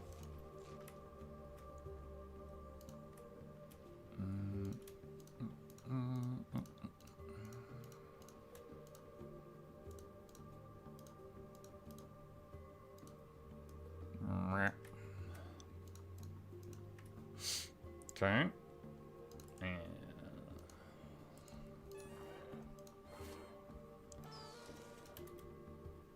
I hear my mount spraying confetti right now. Alright. That'll do. Thumbnails. Guild Wars 2, News 2, 24, 26. Turn caps lock off. So is it intended that in the new raid encounter, the crab targets the tank and then the person farthest away? Yeah, it's really annoying, but yes, the crab will go between the tank and the farthest person, so you don't want to have anyone super far away, or he's going to ping pong all over the place. So you want to have, like, the tank, the crab, and then everybody else not perfectly stacked, loosely clustered, because of the bees mechanic. Because otherwise, if one person gets the bees, it's immediately going to hit the other 9 people, and that'd be bad. Tank? Yes, you have a tank on the crab fight. Yeah, you know what? Hang on. I'm gonna give you super secret insider information, just a sec. Alright. The video's done, but it hasn't gone public yet. Here is a link to the guide for Keela. You can watch it now if you want it. That's the crab boss guide. I've already finished the video, but as a YouTuber, if I release multiple videos too close together, they all do worse. So I usually limit it to releasing 1 video a day. So right now that one's scheduled to come out on Thursday. Okay.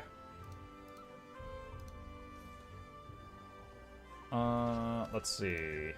All right, yours 2 news. All right, so this is the news reading that we just did.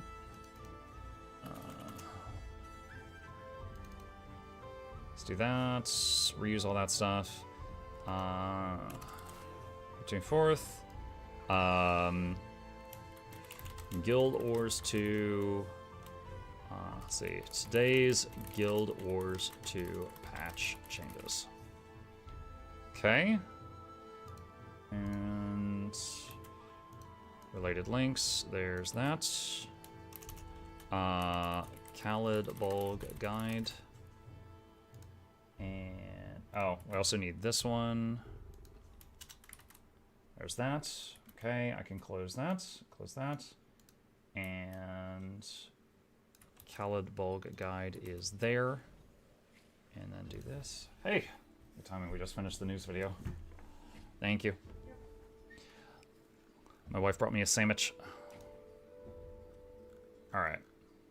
I gotta wait a second for that.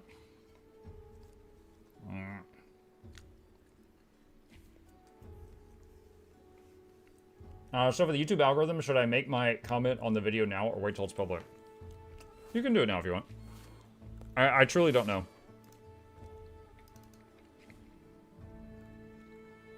Alright. Yum, yum, yum, yum, yum.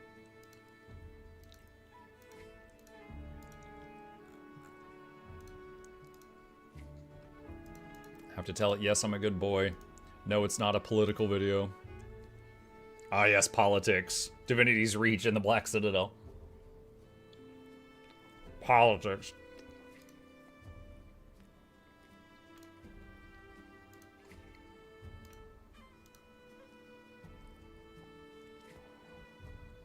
Alright. Cool. So, now that just has to process for a little while. So we've done what we can there. Alright. Let's see. Where am I supposed to go for my new spear and my new stake? Har Mire, atop a cliff northwest of Har Clearing.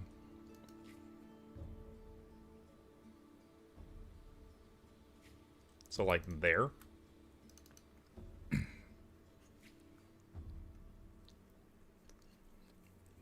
Why is the Keela guide hidden? I just said. If a YouTuber makes 2 videos and they release both of those videos on the exact same day, what often happens is you viewers don't have time to watch both, so you watch one of them. So then, both videos do worse. They compete with each other. Alright? So, typically, what we YouTubers do, unless we can just put out a ton of videos all the time, is we will put out 1 video a day so that we're not competing with ourselves.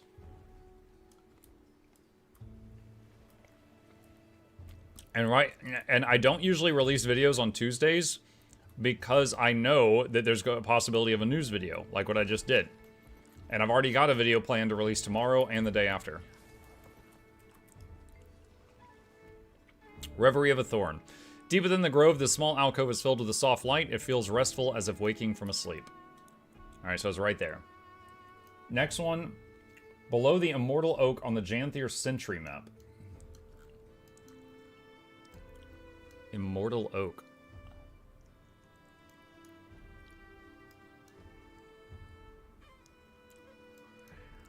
Hang on.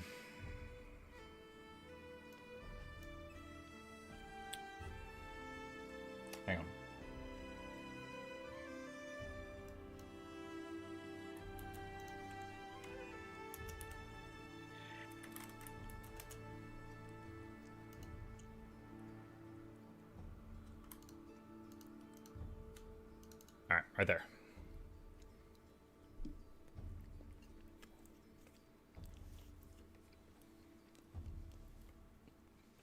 Thank you for letting me join your research party in the woods. The closer I can get to the ruins, the better.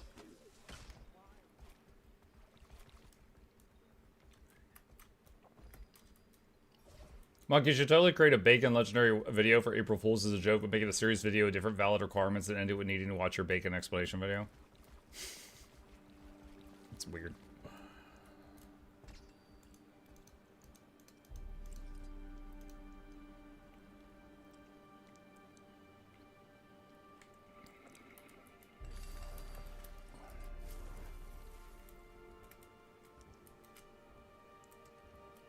It says below the immortal tree?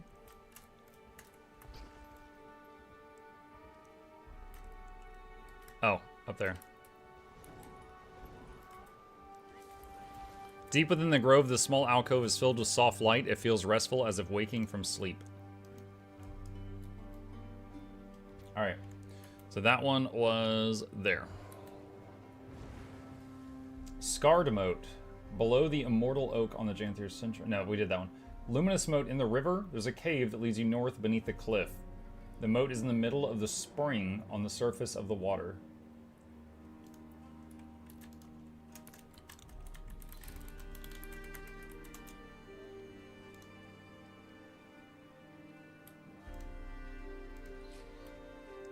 Okay.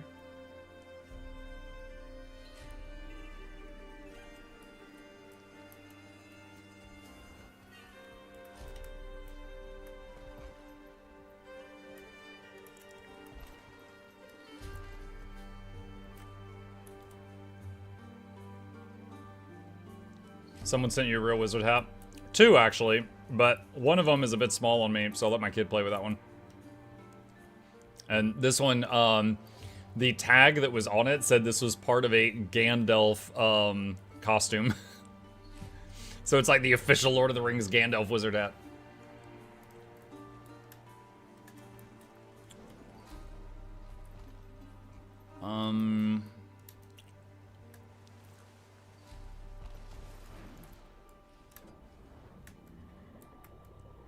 There it is. Deep within the grove, this small alcove is filled with soft light. It feels restful as if waking from sleep. Okay. Next one. Infused moat. Outlasting its keepers, the orchard reclaims the barrens. Top of the cliff south of Sela's orchard.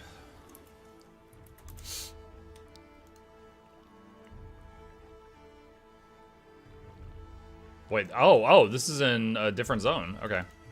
We're in a Mistburn.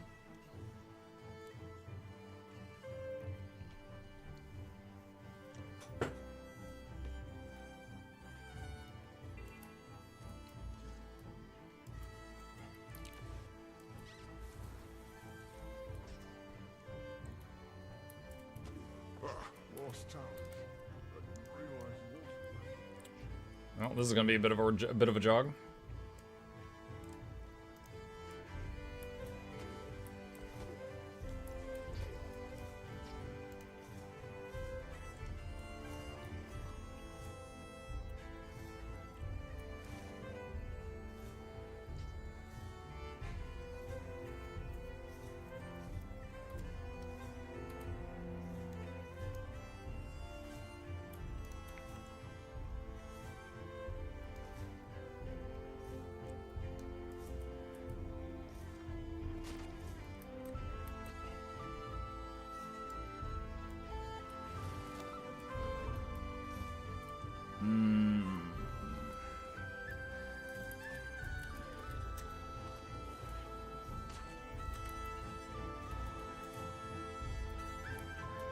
Construct is gone, Mersat. It's just you. Just Oh, they just finished the meta here. I think I am more than a match for a few sacrificial lambs. You! Excuse me. What about them? Really use some help over here.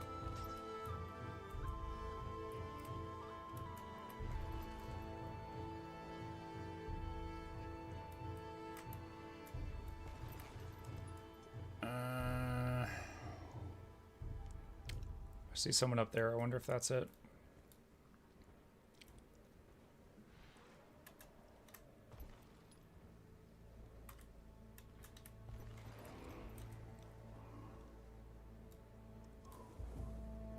There it is. Okay. Oh, it's right there. Okay. Deep within the grove, this small alcove is filled with a soft light. It feels restful, as if waking from sleep.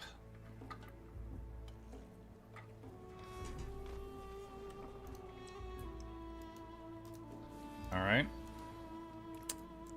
Return to Red Ice.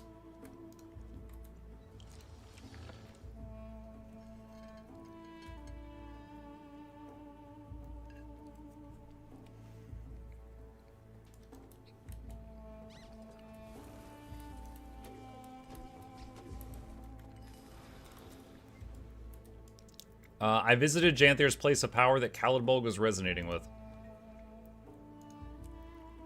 Calidbolg seems to have opened a new power within itself. I believe new forms of the Thorn Sword are now possible. If you are prepared, we can trigger the change in it. Let's see.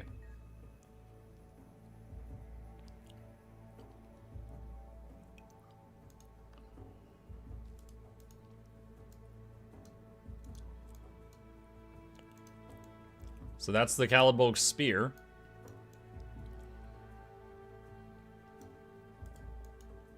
And that's the Calidbolg Staff. And if you don't want to actually change the item, you can just unlock the skins for 1,000 unbound each. I've got 1.2 million. Pretty neat.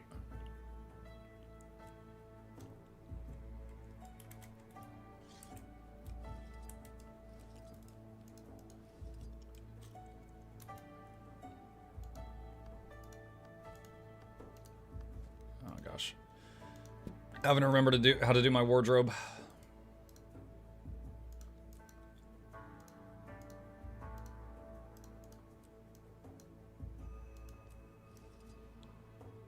What? What the heck?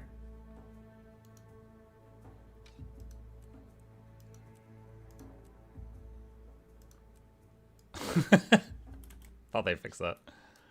I just really, That's weird. Like, staves are not usually like that.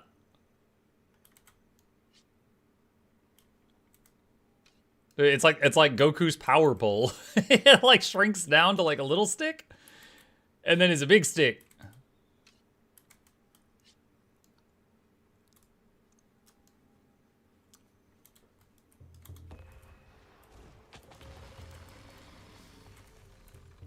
I'll give it for a bit. It's just cold. It's just cold. There you go. All right. Well, I mean, that was pretty simple. That just took a few minutes. So if any of you already have Calidbolg, that's just a few minutes extra. Pretty easy.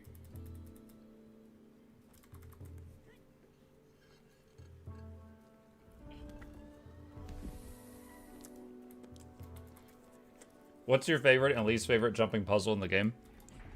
I don't have favorite jumping puzzles. Jumping puzzle is a mechanic that I do not mind. But I don't love it, so I don't have a favorite one.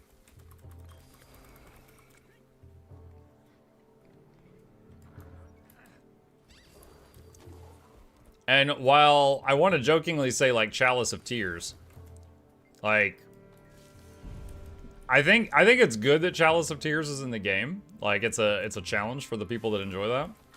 But I certainly do not ever want to do it again.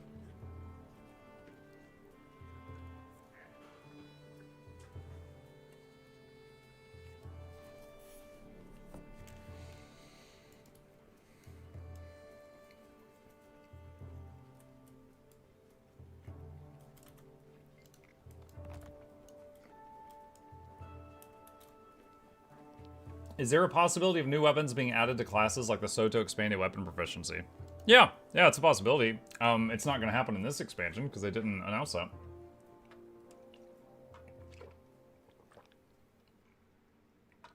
Do I have to have the Calidbolg sword still, or just have done the quest for it?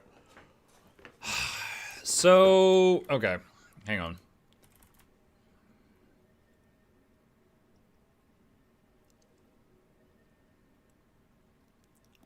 The question is, do I have the Calidbolg sword in my possession?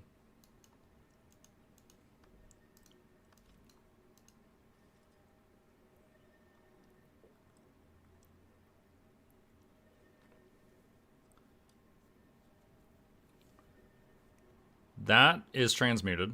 That's not the original Calidbolg dagger.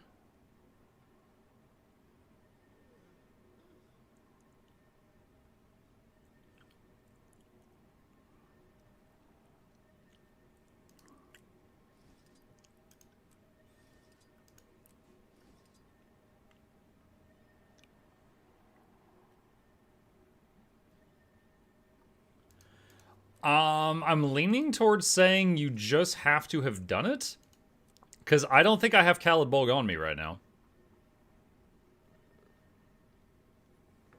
Unless it's like in my bank. But I don't see it in my person or in my current equipment sets.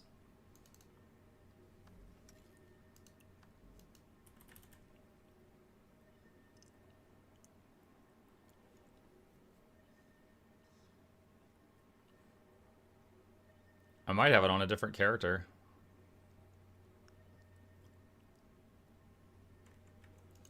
Is item search working right now?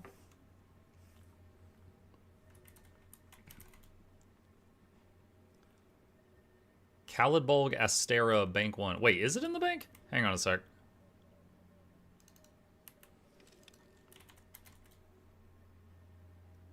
Ah, this dark matter shield. Okay, so this is Calidbolg the shield, transmuted to look like a dark matter shield, because I just did that at some point. So this is originally the Calidbolg. So I had it in my bank when I talked to her. And it let me do the quest. Don't you have an add-on to search for items in your inventory? Yeah, but I wasn't sure how it would work when the item was transmuted to another item. But fortunately, it did work.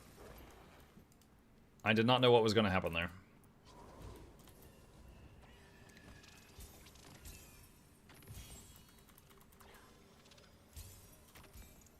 But yeah, it was in my. It let me do the quest while it was in my bank.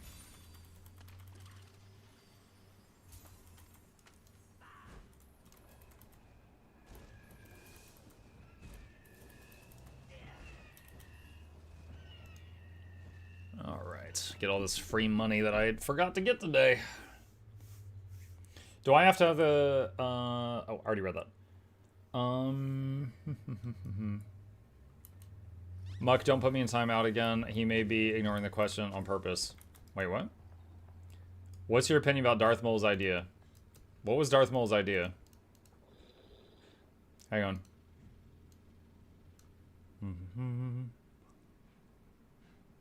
Last time, in case he's ignoring me on purpose, hey Muck, can I pay for the bacon video to be made so it's not a... Dude, this is what you're wasting my time with? You're in timeout. Alright. Alright, where was I?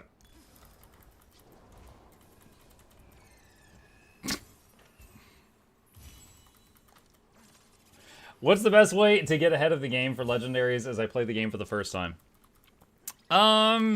The first legendary I recommend you work on is Icacia, the legendary gauntlets, which come from doing fractals, and then it's just like given to you at the end.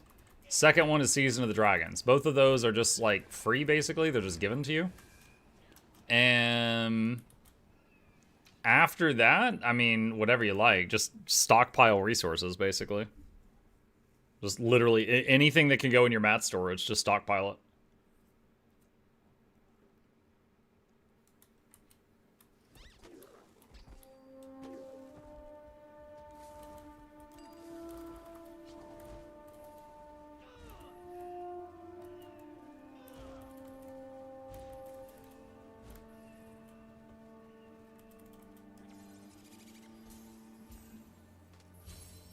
Are there certain things I shouldn't sell or keep everything? If it can go in your mat storage, keep everything. Like, don't sell it unless, like, it's overflowing out of your mat storage into your bag, and then just, like, sell the excess. But keep a stack of everything.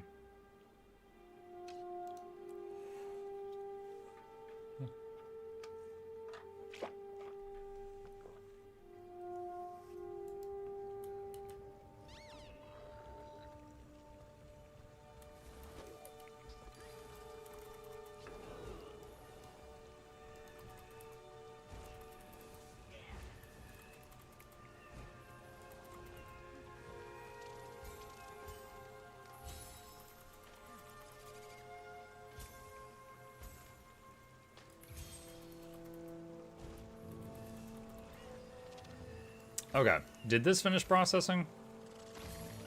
I think so. So I just need to make sure it's got the little pop-up things at the end. Hang on.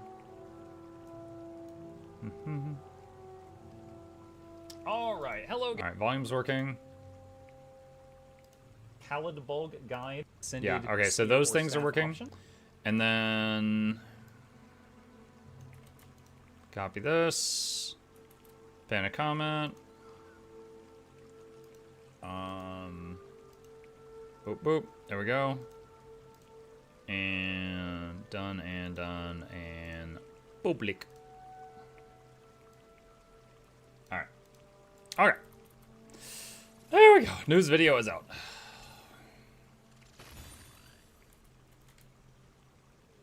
Hello, is it? Hello, Zik. Alright. Done in here. Gobble, gobble.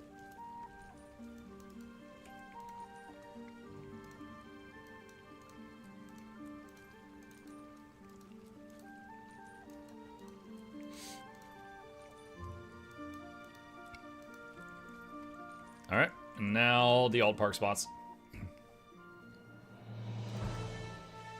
Now you know about Guild Wars 2 news, you're welcome. Look at these links.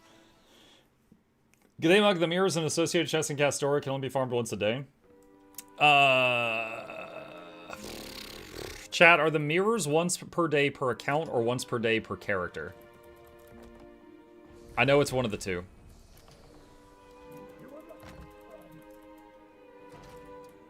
Okay, chat says it's once per day per account. Thank you for the help, chat.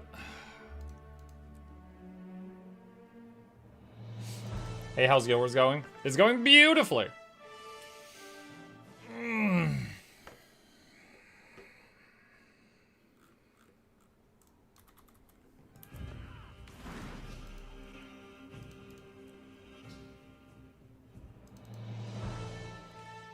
June, July, gonna be an exciting time for Guild Wars fans. Yeah, I mean, it's already an exciting time. I am curious when they're going to announce what they're currently cooking. Whether it really is a Guild Wars 3, whether it's a new expansion, whether it's something else, I don't know.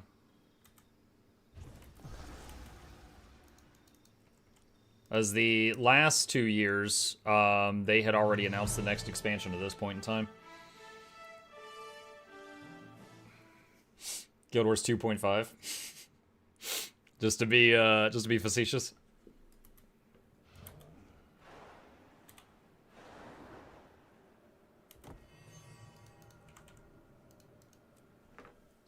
Does everyone who starts this game feel overwhelmed by things? I want to find my main and stick to it because so many classes look good, but switching off to the character that I've been maining for so long feels wrong.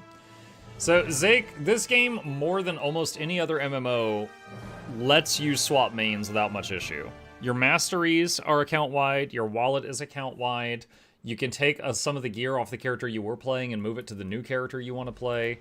You can move it back if you change your mind later. You really do have the freedom to move over, and you still benefit from the time you spent on the previous tune.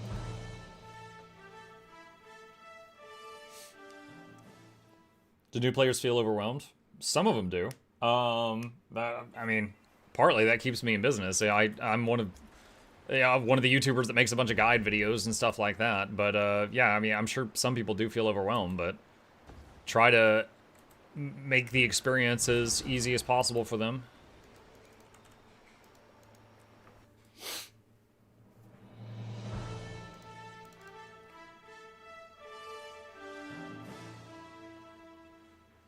They're making a Guild Wars 2 remake. It'll look like a black and white Game Boy edition. I'd play it for a day.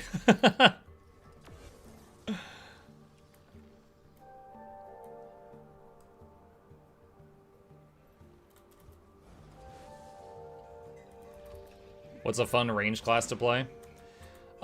Any class has range options. Like, even a warrior can use guns and bows. But it just depends on the game mode, I would say. Like, I feel like playing ranged is actually more... It feels more like a ranged class in PvP in World v World, or an open world. If you're in high-end PvE instance content, the ranged people are going to be staying with the group most of the time because of buffs.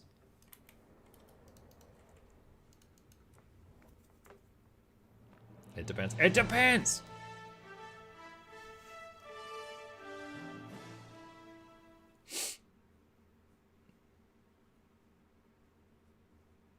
Guild Wars 2 re-guilded. I still think Tyrion fight tactics would be funny.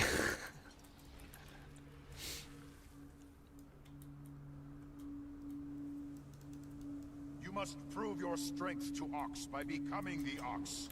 I can transform you for a short time.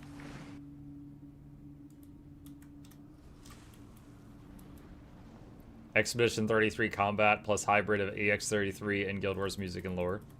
Oh man.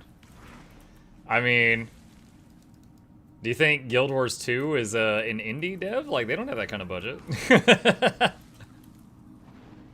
It's funny to look at X33 and be like, yo, this big company can't afford to make that. But it's like, oh, that was an indie dev. Are you doing CM Keela? No, I don't care. It's not my jam. I pug things, so I do not have a static group for doing challenge modes.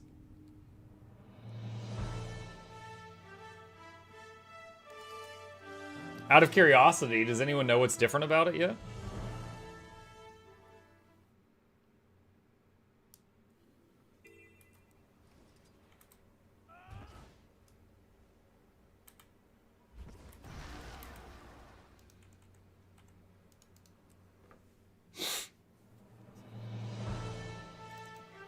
Bees. Unlimited bees. Sand isn't insta-cleared with a wave. A wave is instant death. Wave is instant death. Oh, wow. What do you mean unlimited bees? How do you handle unlimited bees?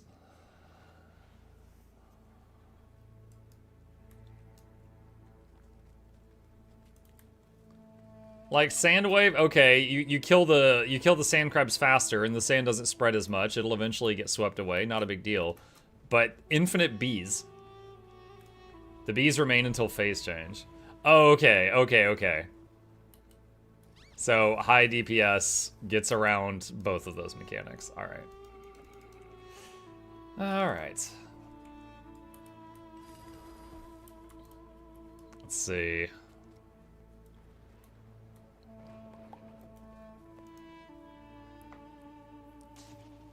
E33 wasn't indie, it was funded by a big Chinese publisher. Oh, true? Oh, okay. I thought it was indie. I thought it was that little French company's first time making a game. Mike, can you go to the World v World lobby to check the cost of the infinite food thingy? Does anybody know the cost of the infinite food thingy before I go do that? Trying to save myself a loading screen or two.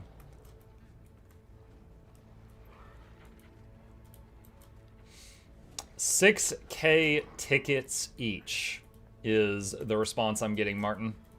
Thank you, chat.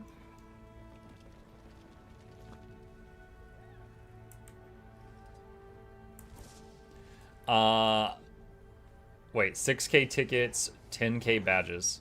Does it also cost tickets or badges or something to use the item? Does anybody know?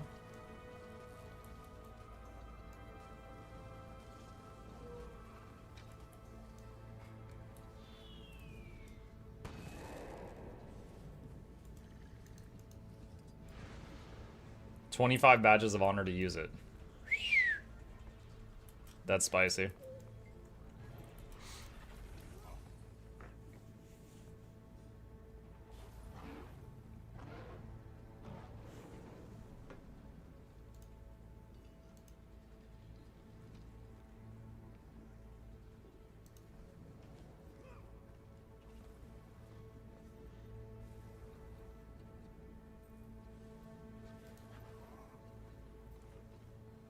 It's freaking expensive. Yeah, it seems like it's just meant to be a very small QOL thing that you do after you've already gotten everything else you could possibly want from World v. World.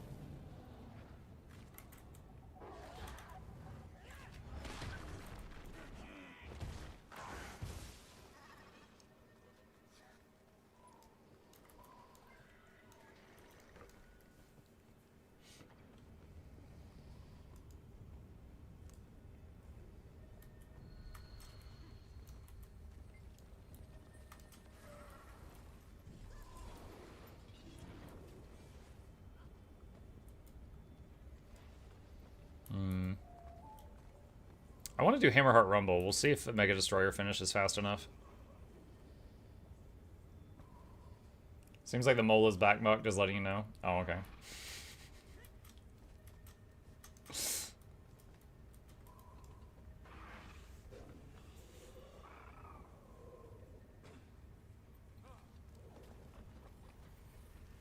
I was behaving. You were behaving. You're like, here's a stupid sentence. At Muck. In case you didn't see my stupid sentence. At Muck. Last call. Didn't want you to miss my stupid sentence.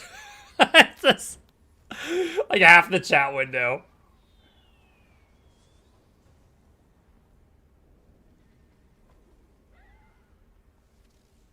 So get in here and see this. Is this a meta? Yeah, a big lava monster comes out of the lava here every couple of hours. He's due pretty soon.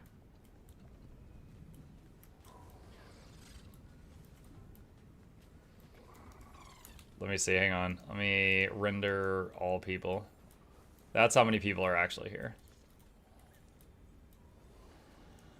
Atmok, what's with the volatility of unidentified greens and yellows? Rares have spiked up to 22 silver each and are now at 14 to 15, while greens used to be static 2, now they're 1.6. What's killing the demand? Supply is increasing because the mirror thing. The mirror chests were a massive influx of unidentified gear into the community, so it doesn't surprise me at all that the price for them has gone down.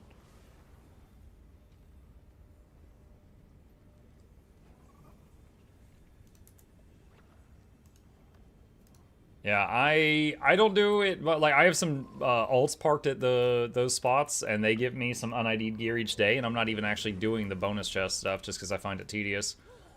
But yeah, they bring in a lot.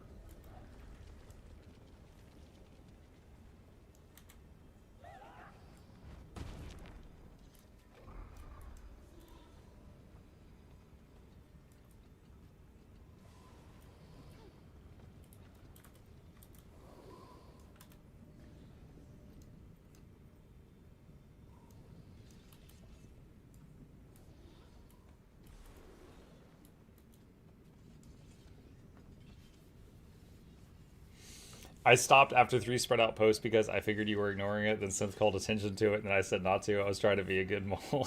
A good mole. So priced so bad you can't even insta-sell it.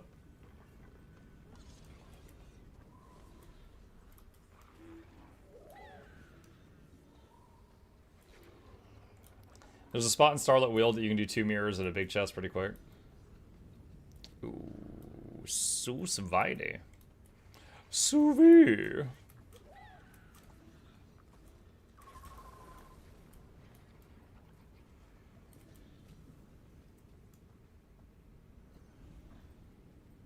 think I read a post where someone was calling out that some un-IDs hit vendor price. Oh, did they?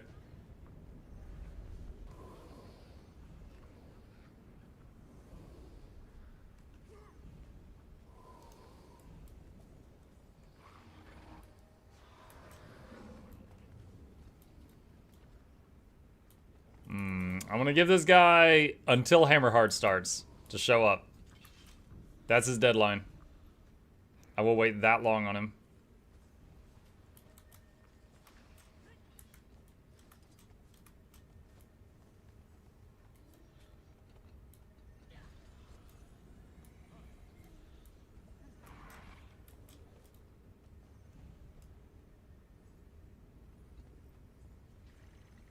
What's the plan for tonight? It's Guild Wars Tuesday, so I'll do Guild Wars 2 on NA tonight for a couple hours. Then we'll do the giveaway I do every week. And then I've got a whole bunch of additional game demos here for Steam Next Fest. We'll try out some more unreleased games. So we got Vampire Crawlers here, which is from the makers of Vampire Survivors.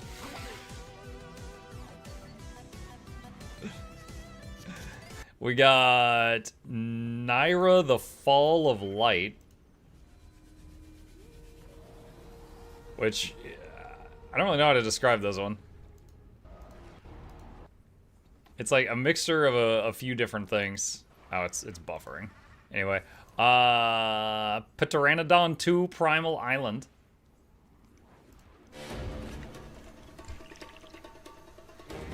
I don't know, it kind of looks like Rust or something.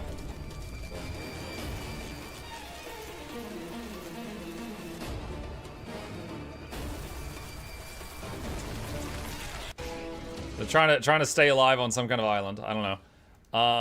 Let's see. Windrose is the pirate one. We watched this trailer earlier.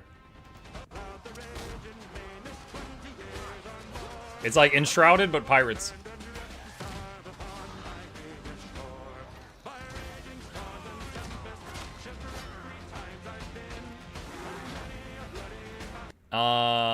Crystal Fall is an ARPG like Diablo or Path of Exile.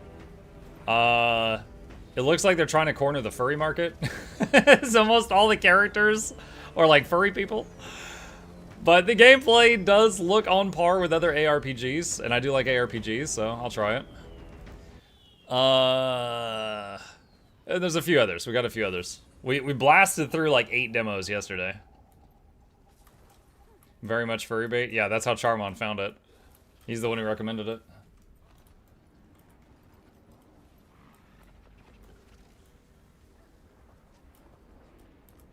I got this today for Hype Train, not sure how I feel about it. What is it? Oh, wow.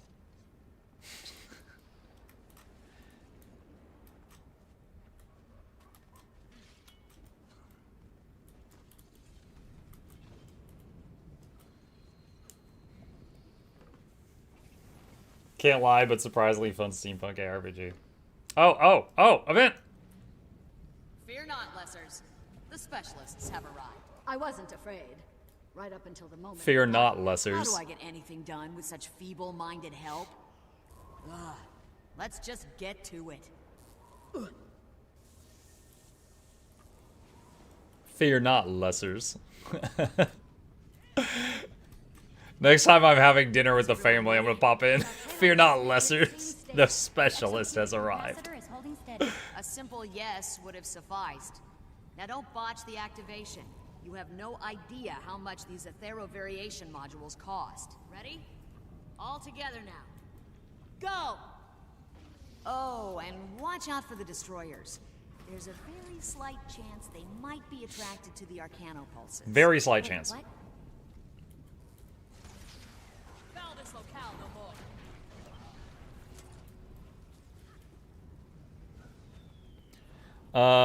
Something tells me once Arena saw the recent influx of players coming to the game, they reconsidered when and how they were going to announce upcoming content for the game. I think they want to announce Guild Wars 3, just want to do it right. Alright, for your first statement, something tells me that they saw the recent influx of players and they reconsidered when and how they were going to announce the upcoming content for the game. Of course they did. Of course they did. Like, imagine you're thinking about discontinuing a product or putting it on life support and then suddenly it gets 1 million new customers. Of course you're going to reevaluate that decision.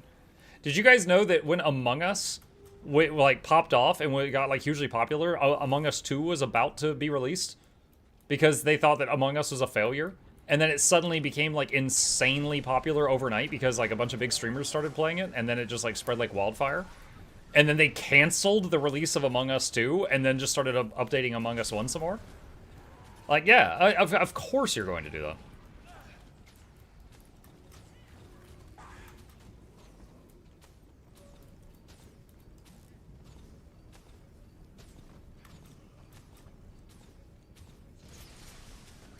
ANET and PR don't match. I mean, they forgot to announce they released challenge mode today. How are your endeavors progressing?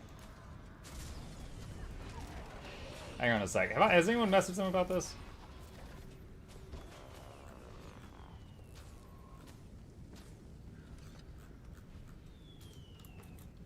One sec. Hold on.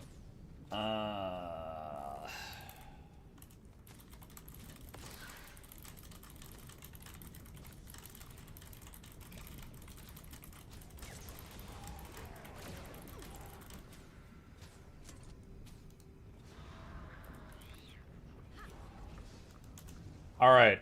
I have pinged ArenaNet. Brag about the thing you made.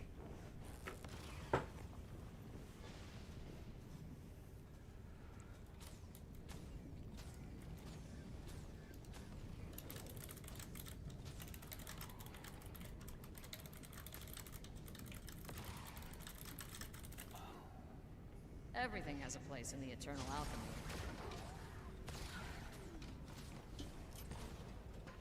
I heard about Calibal getting new skins. Yeah. Staff skin and spear skin. There's like a very short quest. It literally took me like 10 minutes to do it. So that is the spear. And honestly, it might be the same skin, just held differently. And that's the staff.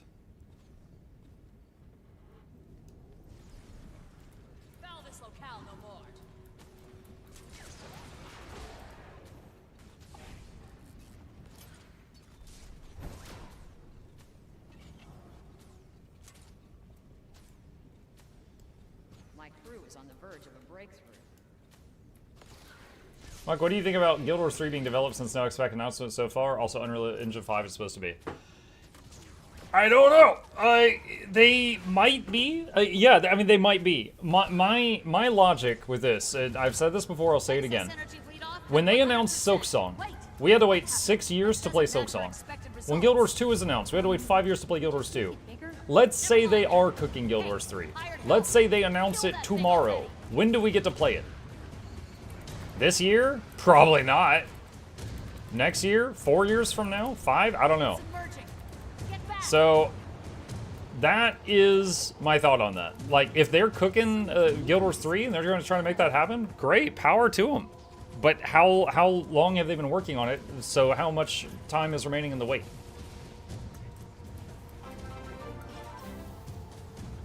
Oh, God. An anonymous user gifted a tier 1 sub to impregnate _me_ with _tacos. Thanks.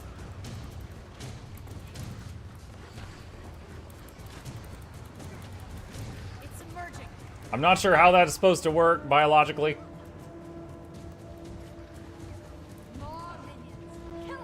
Took like 4 to 5 years from first announcement till Guild Wars 2. I think it was 5, yeah. I think it was 5.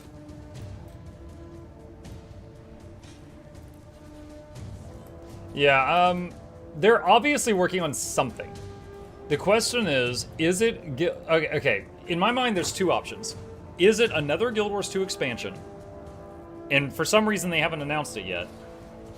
Or, is it a non-Guild Wars 2 thing in the Tyria universe, right? To give an example of that, after The Witcher, they made the Gwent game, which is the card game in the Witcher universe, right? So they could be making something that is in the Tyria universe that is not Guild Wars 2 or 3, right? Like, you know, Tyrian fight tactics, I've joked about multiple times, but they could do something, like you know how you got Borderlands and you got Tales from the Borderlands? They could do something that's a Tyria IP, but it's not an MMO. And as long as they're straightforward about it, like, hey, you know, yeah, we've got part of our team, not the whole team, but we got part of our team working on this side project, we hope you guys enjoy it. I think that would be cool. But it also depends on what it is. If it's like a... God, if it's like a date Bram simulator, like, I'm out. But they might be doing a side project, you know? So either they're working on a Guild Wars 2 expansion, or they're working on something that's Guild Wars related that's not Guild Wars 2. And that something could be Guild Wars 3, or it could be a completely different thing. And we do not know at this time. We do not know. Like Crimson Desert? Yeah. Like Crimson Desert, where the desert's not red. Spin-off of Black Desert, where the desert wasn't black. Date every Tyrian. Mm-hmm.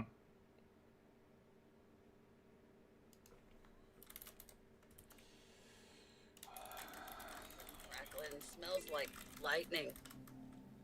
Saida here gave me her communicator. Insists you'd help, so help. Thanks.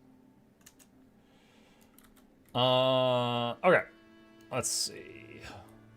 Said you'd help, so help. Watch it be Plunderstorm.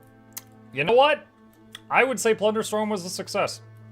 Plunderstorm was not for everyone, but there was a lot of people enjoying it. I would say there was more people playing Plunderstorm than there were playing Guild Wars 2 World v World. You know, because the population difference is quite large. Those two have way more ambition than brains.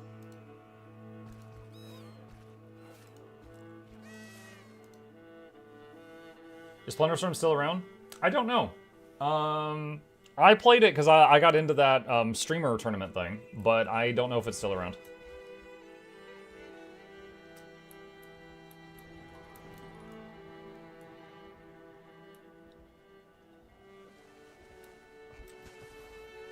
I almost feel you should make a video to explain what you think Init is working on because you get these questions all the time. I've made like 2! I have. I shouldn't have gotten that loud, that hurt. Does Lord Farron progressively get more clothes the more compatibility you have with him? Talking about the dating sim joke? I don't know. Would you rather have Guild Wars 2.5 or Guild Wars 3? Neither of them exist, so I don't know what the difference between them is. More Canuck dating? Alright, I would date Canuck. Oh no. Ow. Dude. It dismounted me. I gotta get out of the water. There we go. Rescue rope.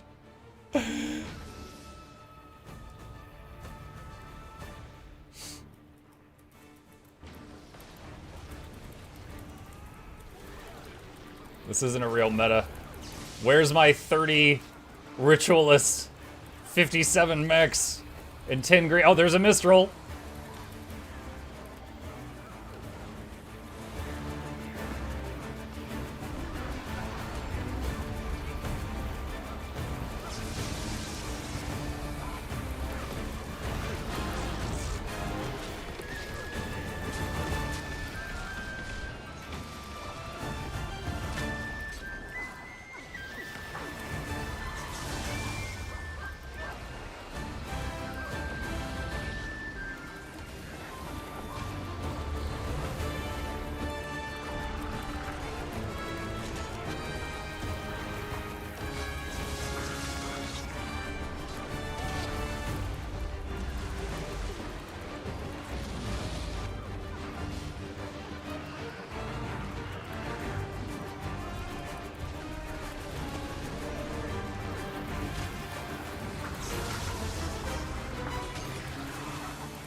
Explain everything right. Triple hold those levers. The ones right in front of ya. Letting them play with home ahead.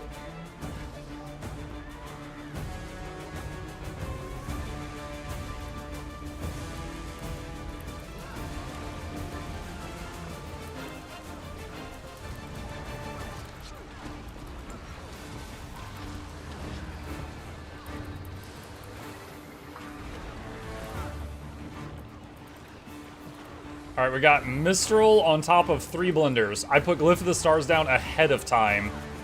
And got 5 reses? Almost 6.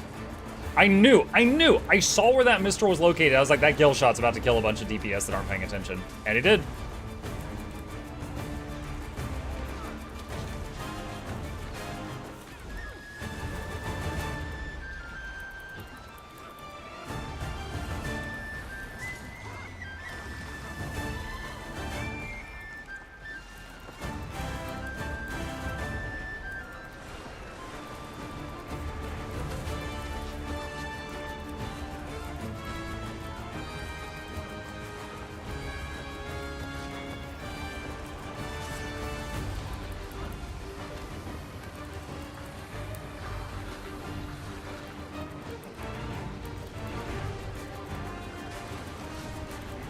The DPS would probably die without the Mistrals. I would say less of them. The Mistral blinded everyone, so like right now, you see, like there's a red under that. And no one died at that time. They're learning.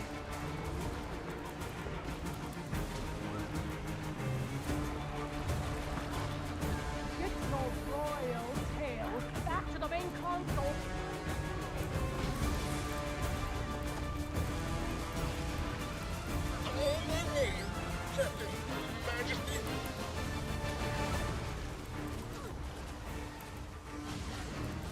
Scanner's barking! Stay away!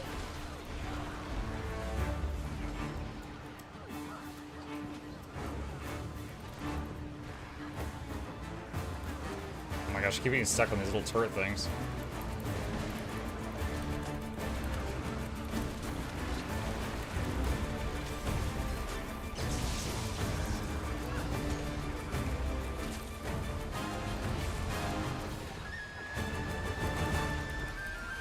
Live for the stars! Oh my god, that's like 12 people. Oh, and then all of these go down. Oh my gosh. Come on, guys. I got that EU ping right now. Good lord. DPS is nom nom nom nom nom nom nom.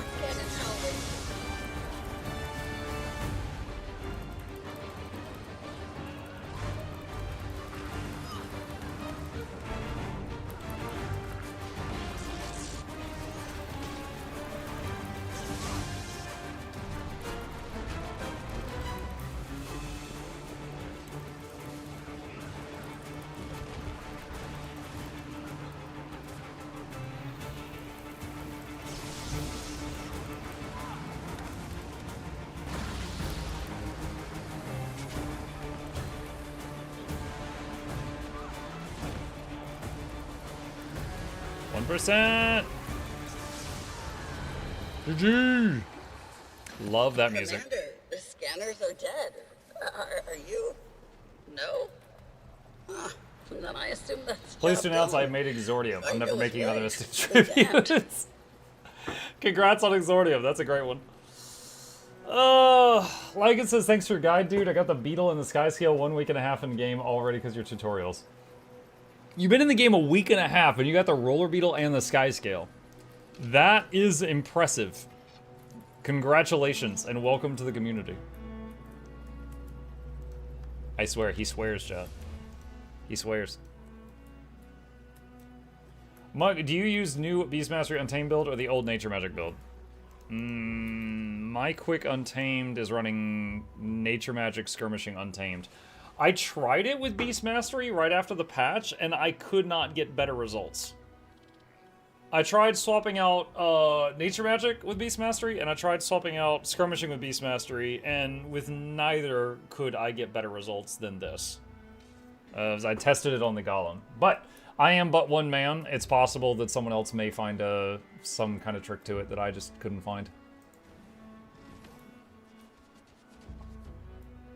Okay. It was about that time. Let's sit back and clean up the back a little bit.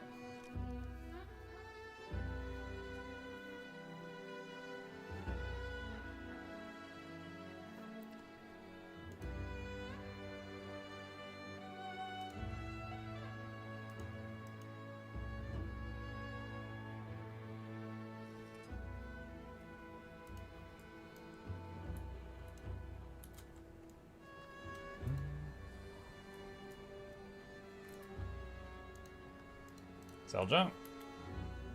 That gets rid of a bunch of the stuff.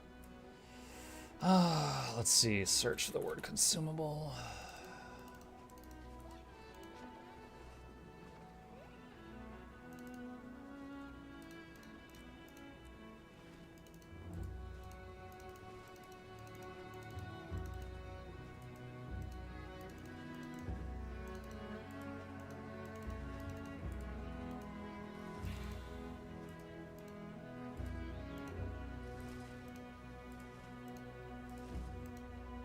Oh, I forgot to do strikes. I wanted to do strikes earlier, but then I got distracted by the news. And then we read the news, and then I forgot. Ah, well. I'm gonna do them tonight.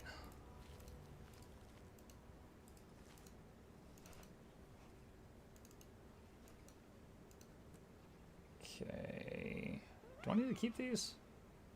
I don't think I need to keep these two. I think I've already got the skin unlocked.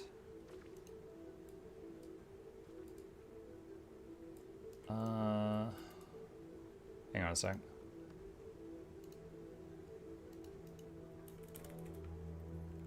Yeah, we do. Okay, so I can destroy the 2 Khalidbolg skin tokens. Let's see, go here. It's all junk.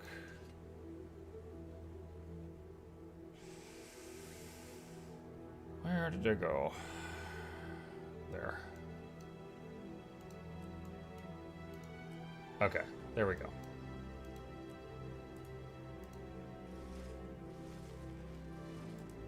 Alright, salvage all blue items. Me main is also Ranger Muck. Oh, hold on, that scrolled off. One sec. What build do you recommend, please, from your videos for a new Ranger in the game? Something with kick and decent sustain so I can grind the game now, open world and dungeons. World boss is like an all-around build. Quick Untamed. It gives a lot of buffs to itself and the people around you. It heals itself for 10k health every 10 seconds, so there's a bit of sustain to it, and it does good damage. Which, hang on, this is a guide video for one of the ways to play it. If you want it, that would be my recommendation for that. There is no one right answer. If you don't like that build, there are others, but that's my recommendation. What build did you recommend, please, from videos for new range of the game? Oh, wait. Oh, you just... That's the same message again. Okay. I've been enjoying your Craftlock series. Do you plan on doing another challenge run, not Guild Wars 2 exclusive? It's not currently planned, but if I feel inspired, anything's possible. Working on... The Craftlock series is going to have 10 episodes, and I'm working on the script for episode 8. I'm working on that right now. That's my least favorite part of the whole process, is writing the script. Like, recording the gameplay, fun. Reading the script, easy. Recording the script, ugh. Blech.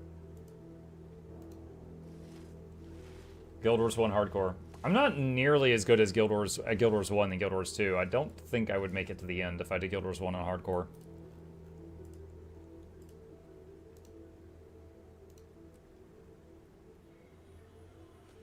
Have you done your homestead nodes already? Yes.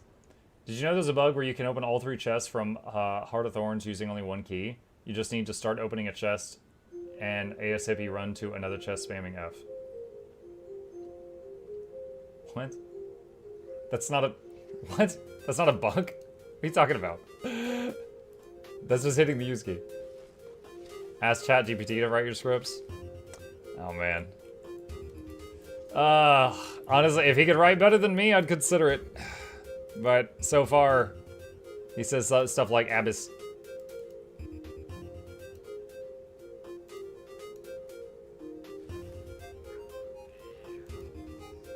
Let's see.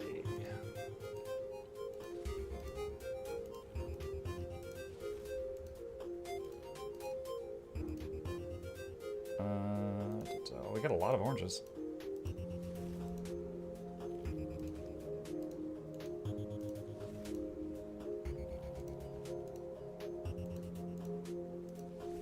Okay, and the rest I can salvage. There's more Craftlocked incoming? Yes. Yeah, like, the whole unedited series of Craftlock is complete. It's done. But the edited videos, there's going to be a total of 10 of them, and I am writing the script for episode 8 right now, and then there'll be 2 more. It's just, it took a long time. Like, my voice, I lost my voice in December, and that kind of, like, I was sitting on a script for almost a month for episode 6 or 7, and I couldn't read it. I literally couldn't record myself reading it out loud. So that, like, that set everything back by a while, and I'm starting to be able to do it again. I was manufactured. But yeah, the series will be done after episode 10. But if you want to see the unedited series on Mukluk Plays, that one's already done. That one's finished. When are you going to do Hot Craftlock? I don't know. Probably die not having gliding. I'm not scared of pocket raptors. I think I would die because I didn't have gliding or something. You caught COVID? No, the short version of it is I did a stream that was 18 hours long and I lost my voice the next day. And I was like, okay, I guess I overdid it. But my voice never came back. And then I went to the doctor finally and they stuck a camera down my throat and they's like, you got a lot of damage here. And they're like, they basically said, you have a version of acid reflux. And basically, you're just, like, whenever you hiccup, acid comes up and goes back down. Just all the time. And you don't even know what's happening. And so, it's like, I damaged my voice from talking for 18 hours, and then it never recovered because I kept giving it an acid bath. And so now I'm on medication, which you guys sometimes see me take. I have to take this once a day at a certain time. That, it's called a proton pump inhibitor. And it's supposed to basically tell your stomach to stop producing so much acid. And then, like, and then I was like, well, what about the throat thing? And they're like, oh, the throat will heal naturally once the acid's taken care of. I'm like, what do I do for the pain? And they're like, ibuprofen? It's like...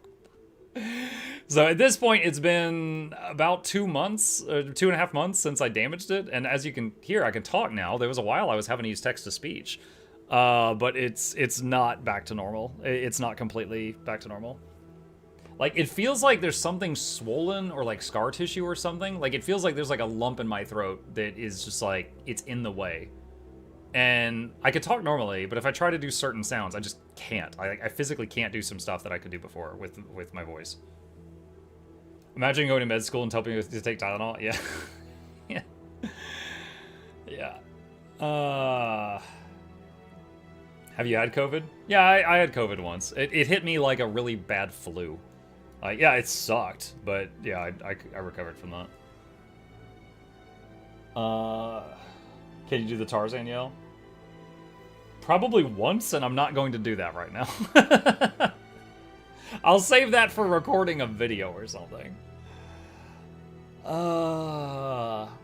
Muck made a deal with an octopus lady to be a streamer and lost his voice. Oh, wow. What's the little ghost dude? That thing? That's a Jade Bot miniature. There's a Jade Bot skin where it looks like a ghost. It's got like a sheet over it. Yeah.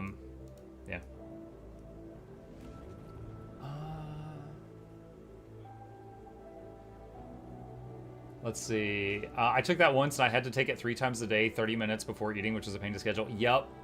I'm just, for me, it's once a day save, but that's exactly it. You guys may have heard during the stream, at 12:30, I had a timer go off and I leaned off camera and took a pill. And then exactly 30 minutes later, my wife brought me the PB&J. We've got my lunch scheduled around that pill. It has to, 30 minutes later, you have to take food or the pill doesn't work, apparently. So I'm told. Muck, what's the reward for returning to Janther Wilds? I have no idea. We haven't even looked at that at all today. Does it have some stuff in the achievements? Festival? No. Bonus events? Return to Janther. Serpent Wrath Weapon Choice Box. Oh, it's the Cthulhu weapons. Well, some of them are Cthulhu.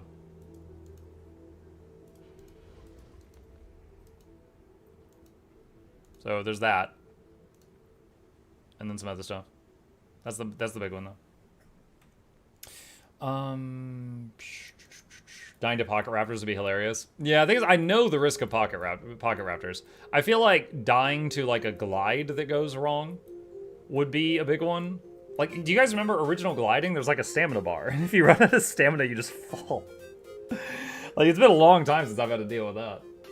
And then, I don't know, maybe like wasn't the Mordremoth fight pretty challenging? I think it was. Like, I think there was some challenge to the Morty fight. So there's some risk there. But I feel like gravity or pocket raptors or Morty himself would be the big things. I don't remember having any trouble with the other big moments in Heart of Thorns, like Foul Lane and stuff. Mushrooms and snipers. Was there many snipers in Open World? Wasn't the mastery improved that? Yeah, there's a mastery that gets rid of the gliding issue. Hero challenges? Yeah, hero point challenges are basically group content in Heart of Thorns. Unless you've got like a really tanky build. Or you're just really good. I remember falling to my death in Dragon's Stand so many times when the fight ended as the island broke. At first I read that as, I fell to my death so many times that the island broke. Like, your fat butt broke the island. And then I had to reread it. I'm like, oh, that's not what he said. Krokatoric running in fear. Because the commander's dummy thick and breaking the island. The Queen Mushroom under Radonovus. Oh yeah, Heisen's done a lot of videos where he's build tested stuff fighting that mushroom because she does those puddles that are really nasty. Yup. I mean, the whole thing is it's called craft locked, right? There's not a lot to craft going. I mean, that character is in like full max level yellow gear, so he could go to orange, and then that's it. So there's not a lot more I can do for him. I mean, and then I guess runes and sigils and a relic. Rune, sigils, relic, and orange, and the final set of gear. Why do you think we need so many stealth masteries? The commander is dummy thick. That's right. Ascended gear. Yeah, but I don't know if I would bother with that. That would be a massive undertaking for finishing Heart of Thorns story. I could. I'd probably just look for the fastest way to get celestial exotic gear. I'd be fine with that. All right. Okay. With that, chat, I think I've caught up on the questions. I think I've caught up. With that, chat, my time has come to an end. Thank you guys for being here. Hope you guys had fun today. A few plugs on my way out. If you're new here, my name is Muck. I stream every evening and every weekday morning. I'll be back in about 5 hours for the evening stream on Guild Wars 2. We'll be doing stuff on the NA server. I'll be doing a giveaway. Everyone, you or NA, can enter. And after that, we'll be trying out some more game demos from Steam NextFest.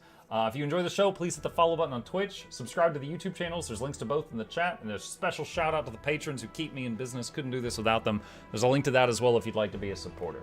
Shilling complete. Thanks for being here. I will find someone on the Twitch side to raid just to support the Guild Wars 2 section of Twitch. Let's see. Okay, so it looks like all of them are doing the crab. And I think a bunch of them are doing the crab.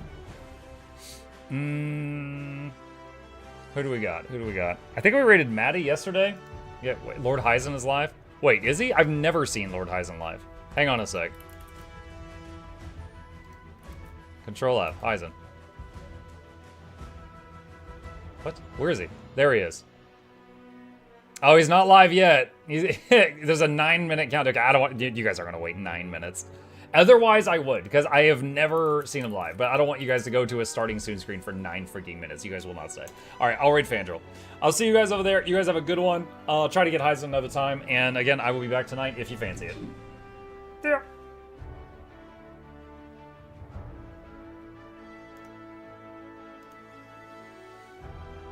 Suggestion. So there's a crab here, a crab here. Crab here and on Square, right? What if we just leave those up and that's like just a fucked episode? That will always phase us within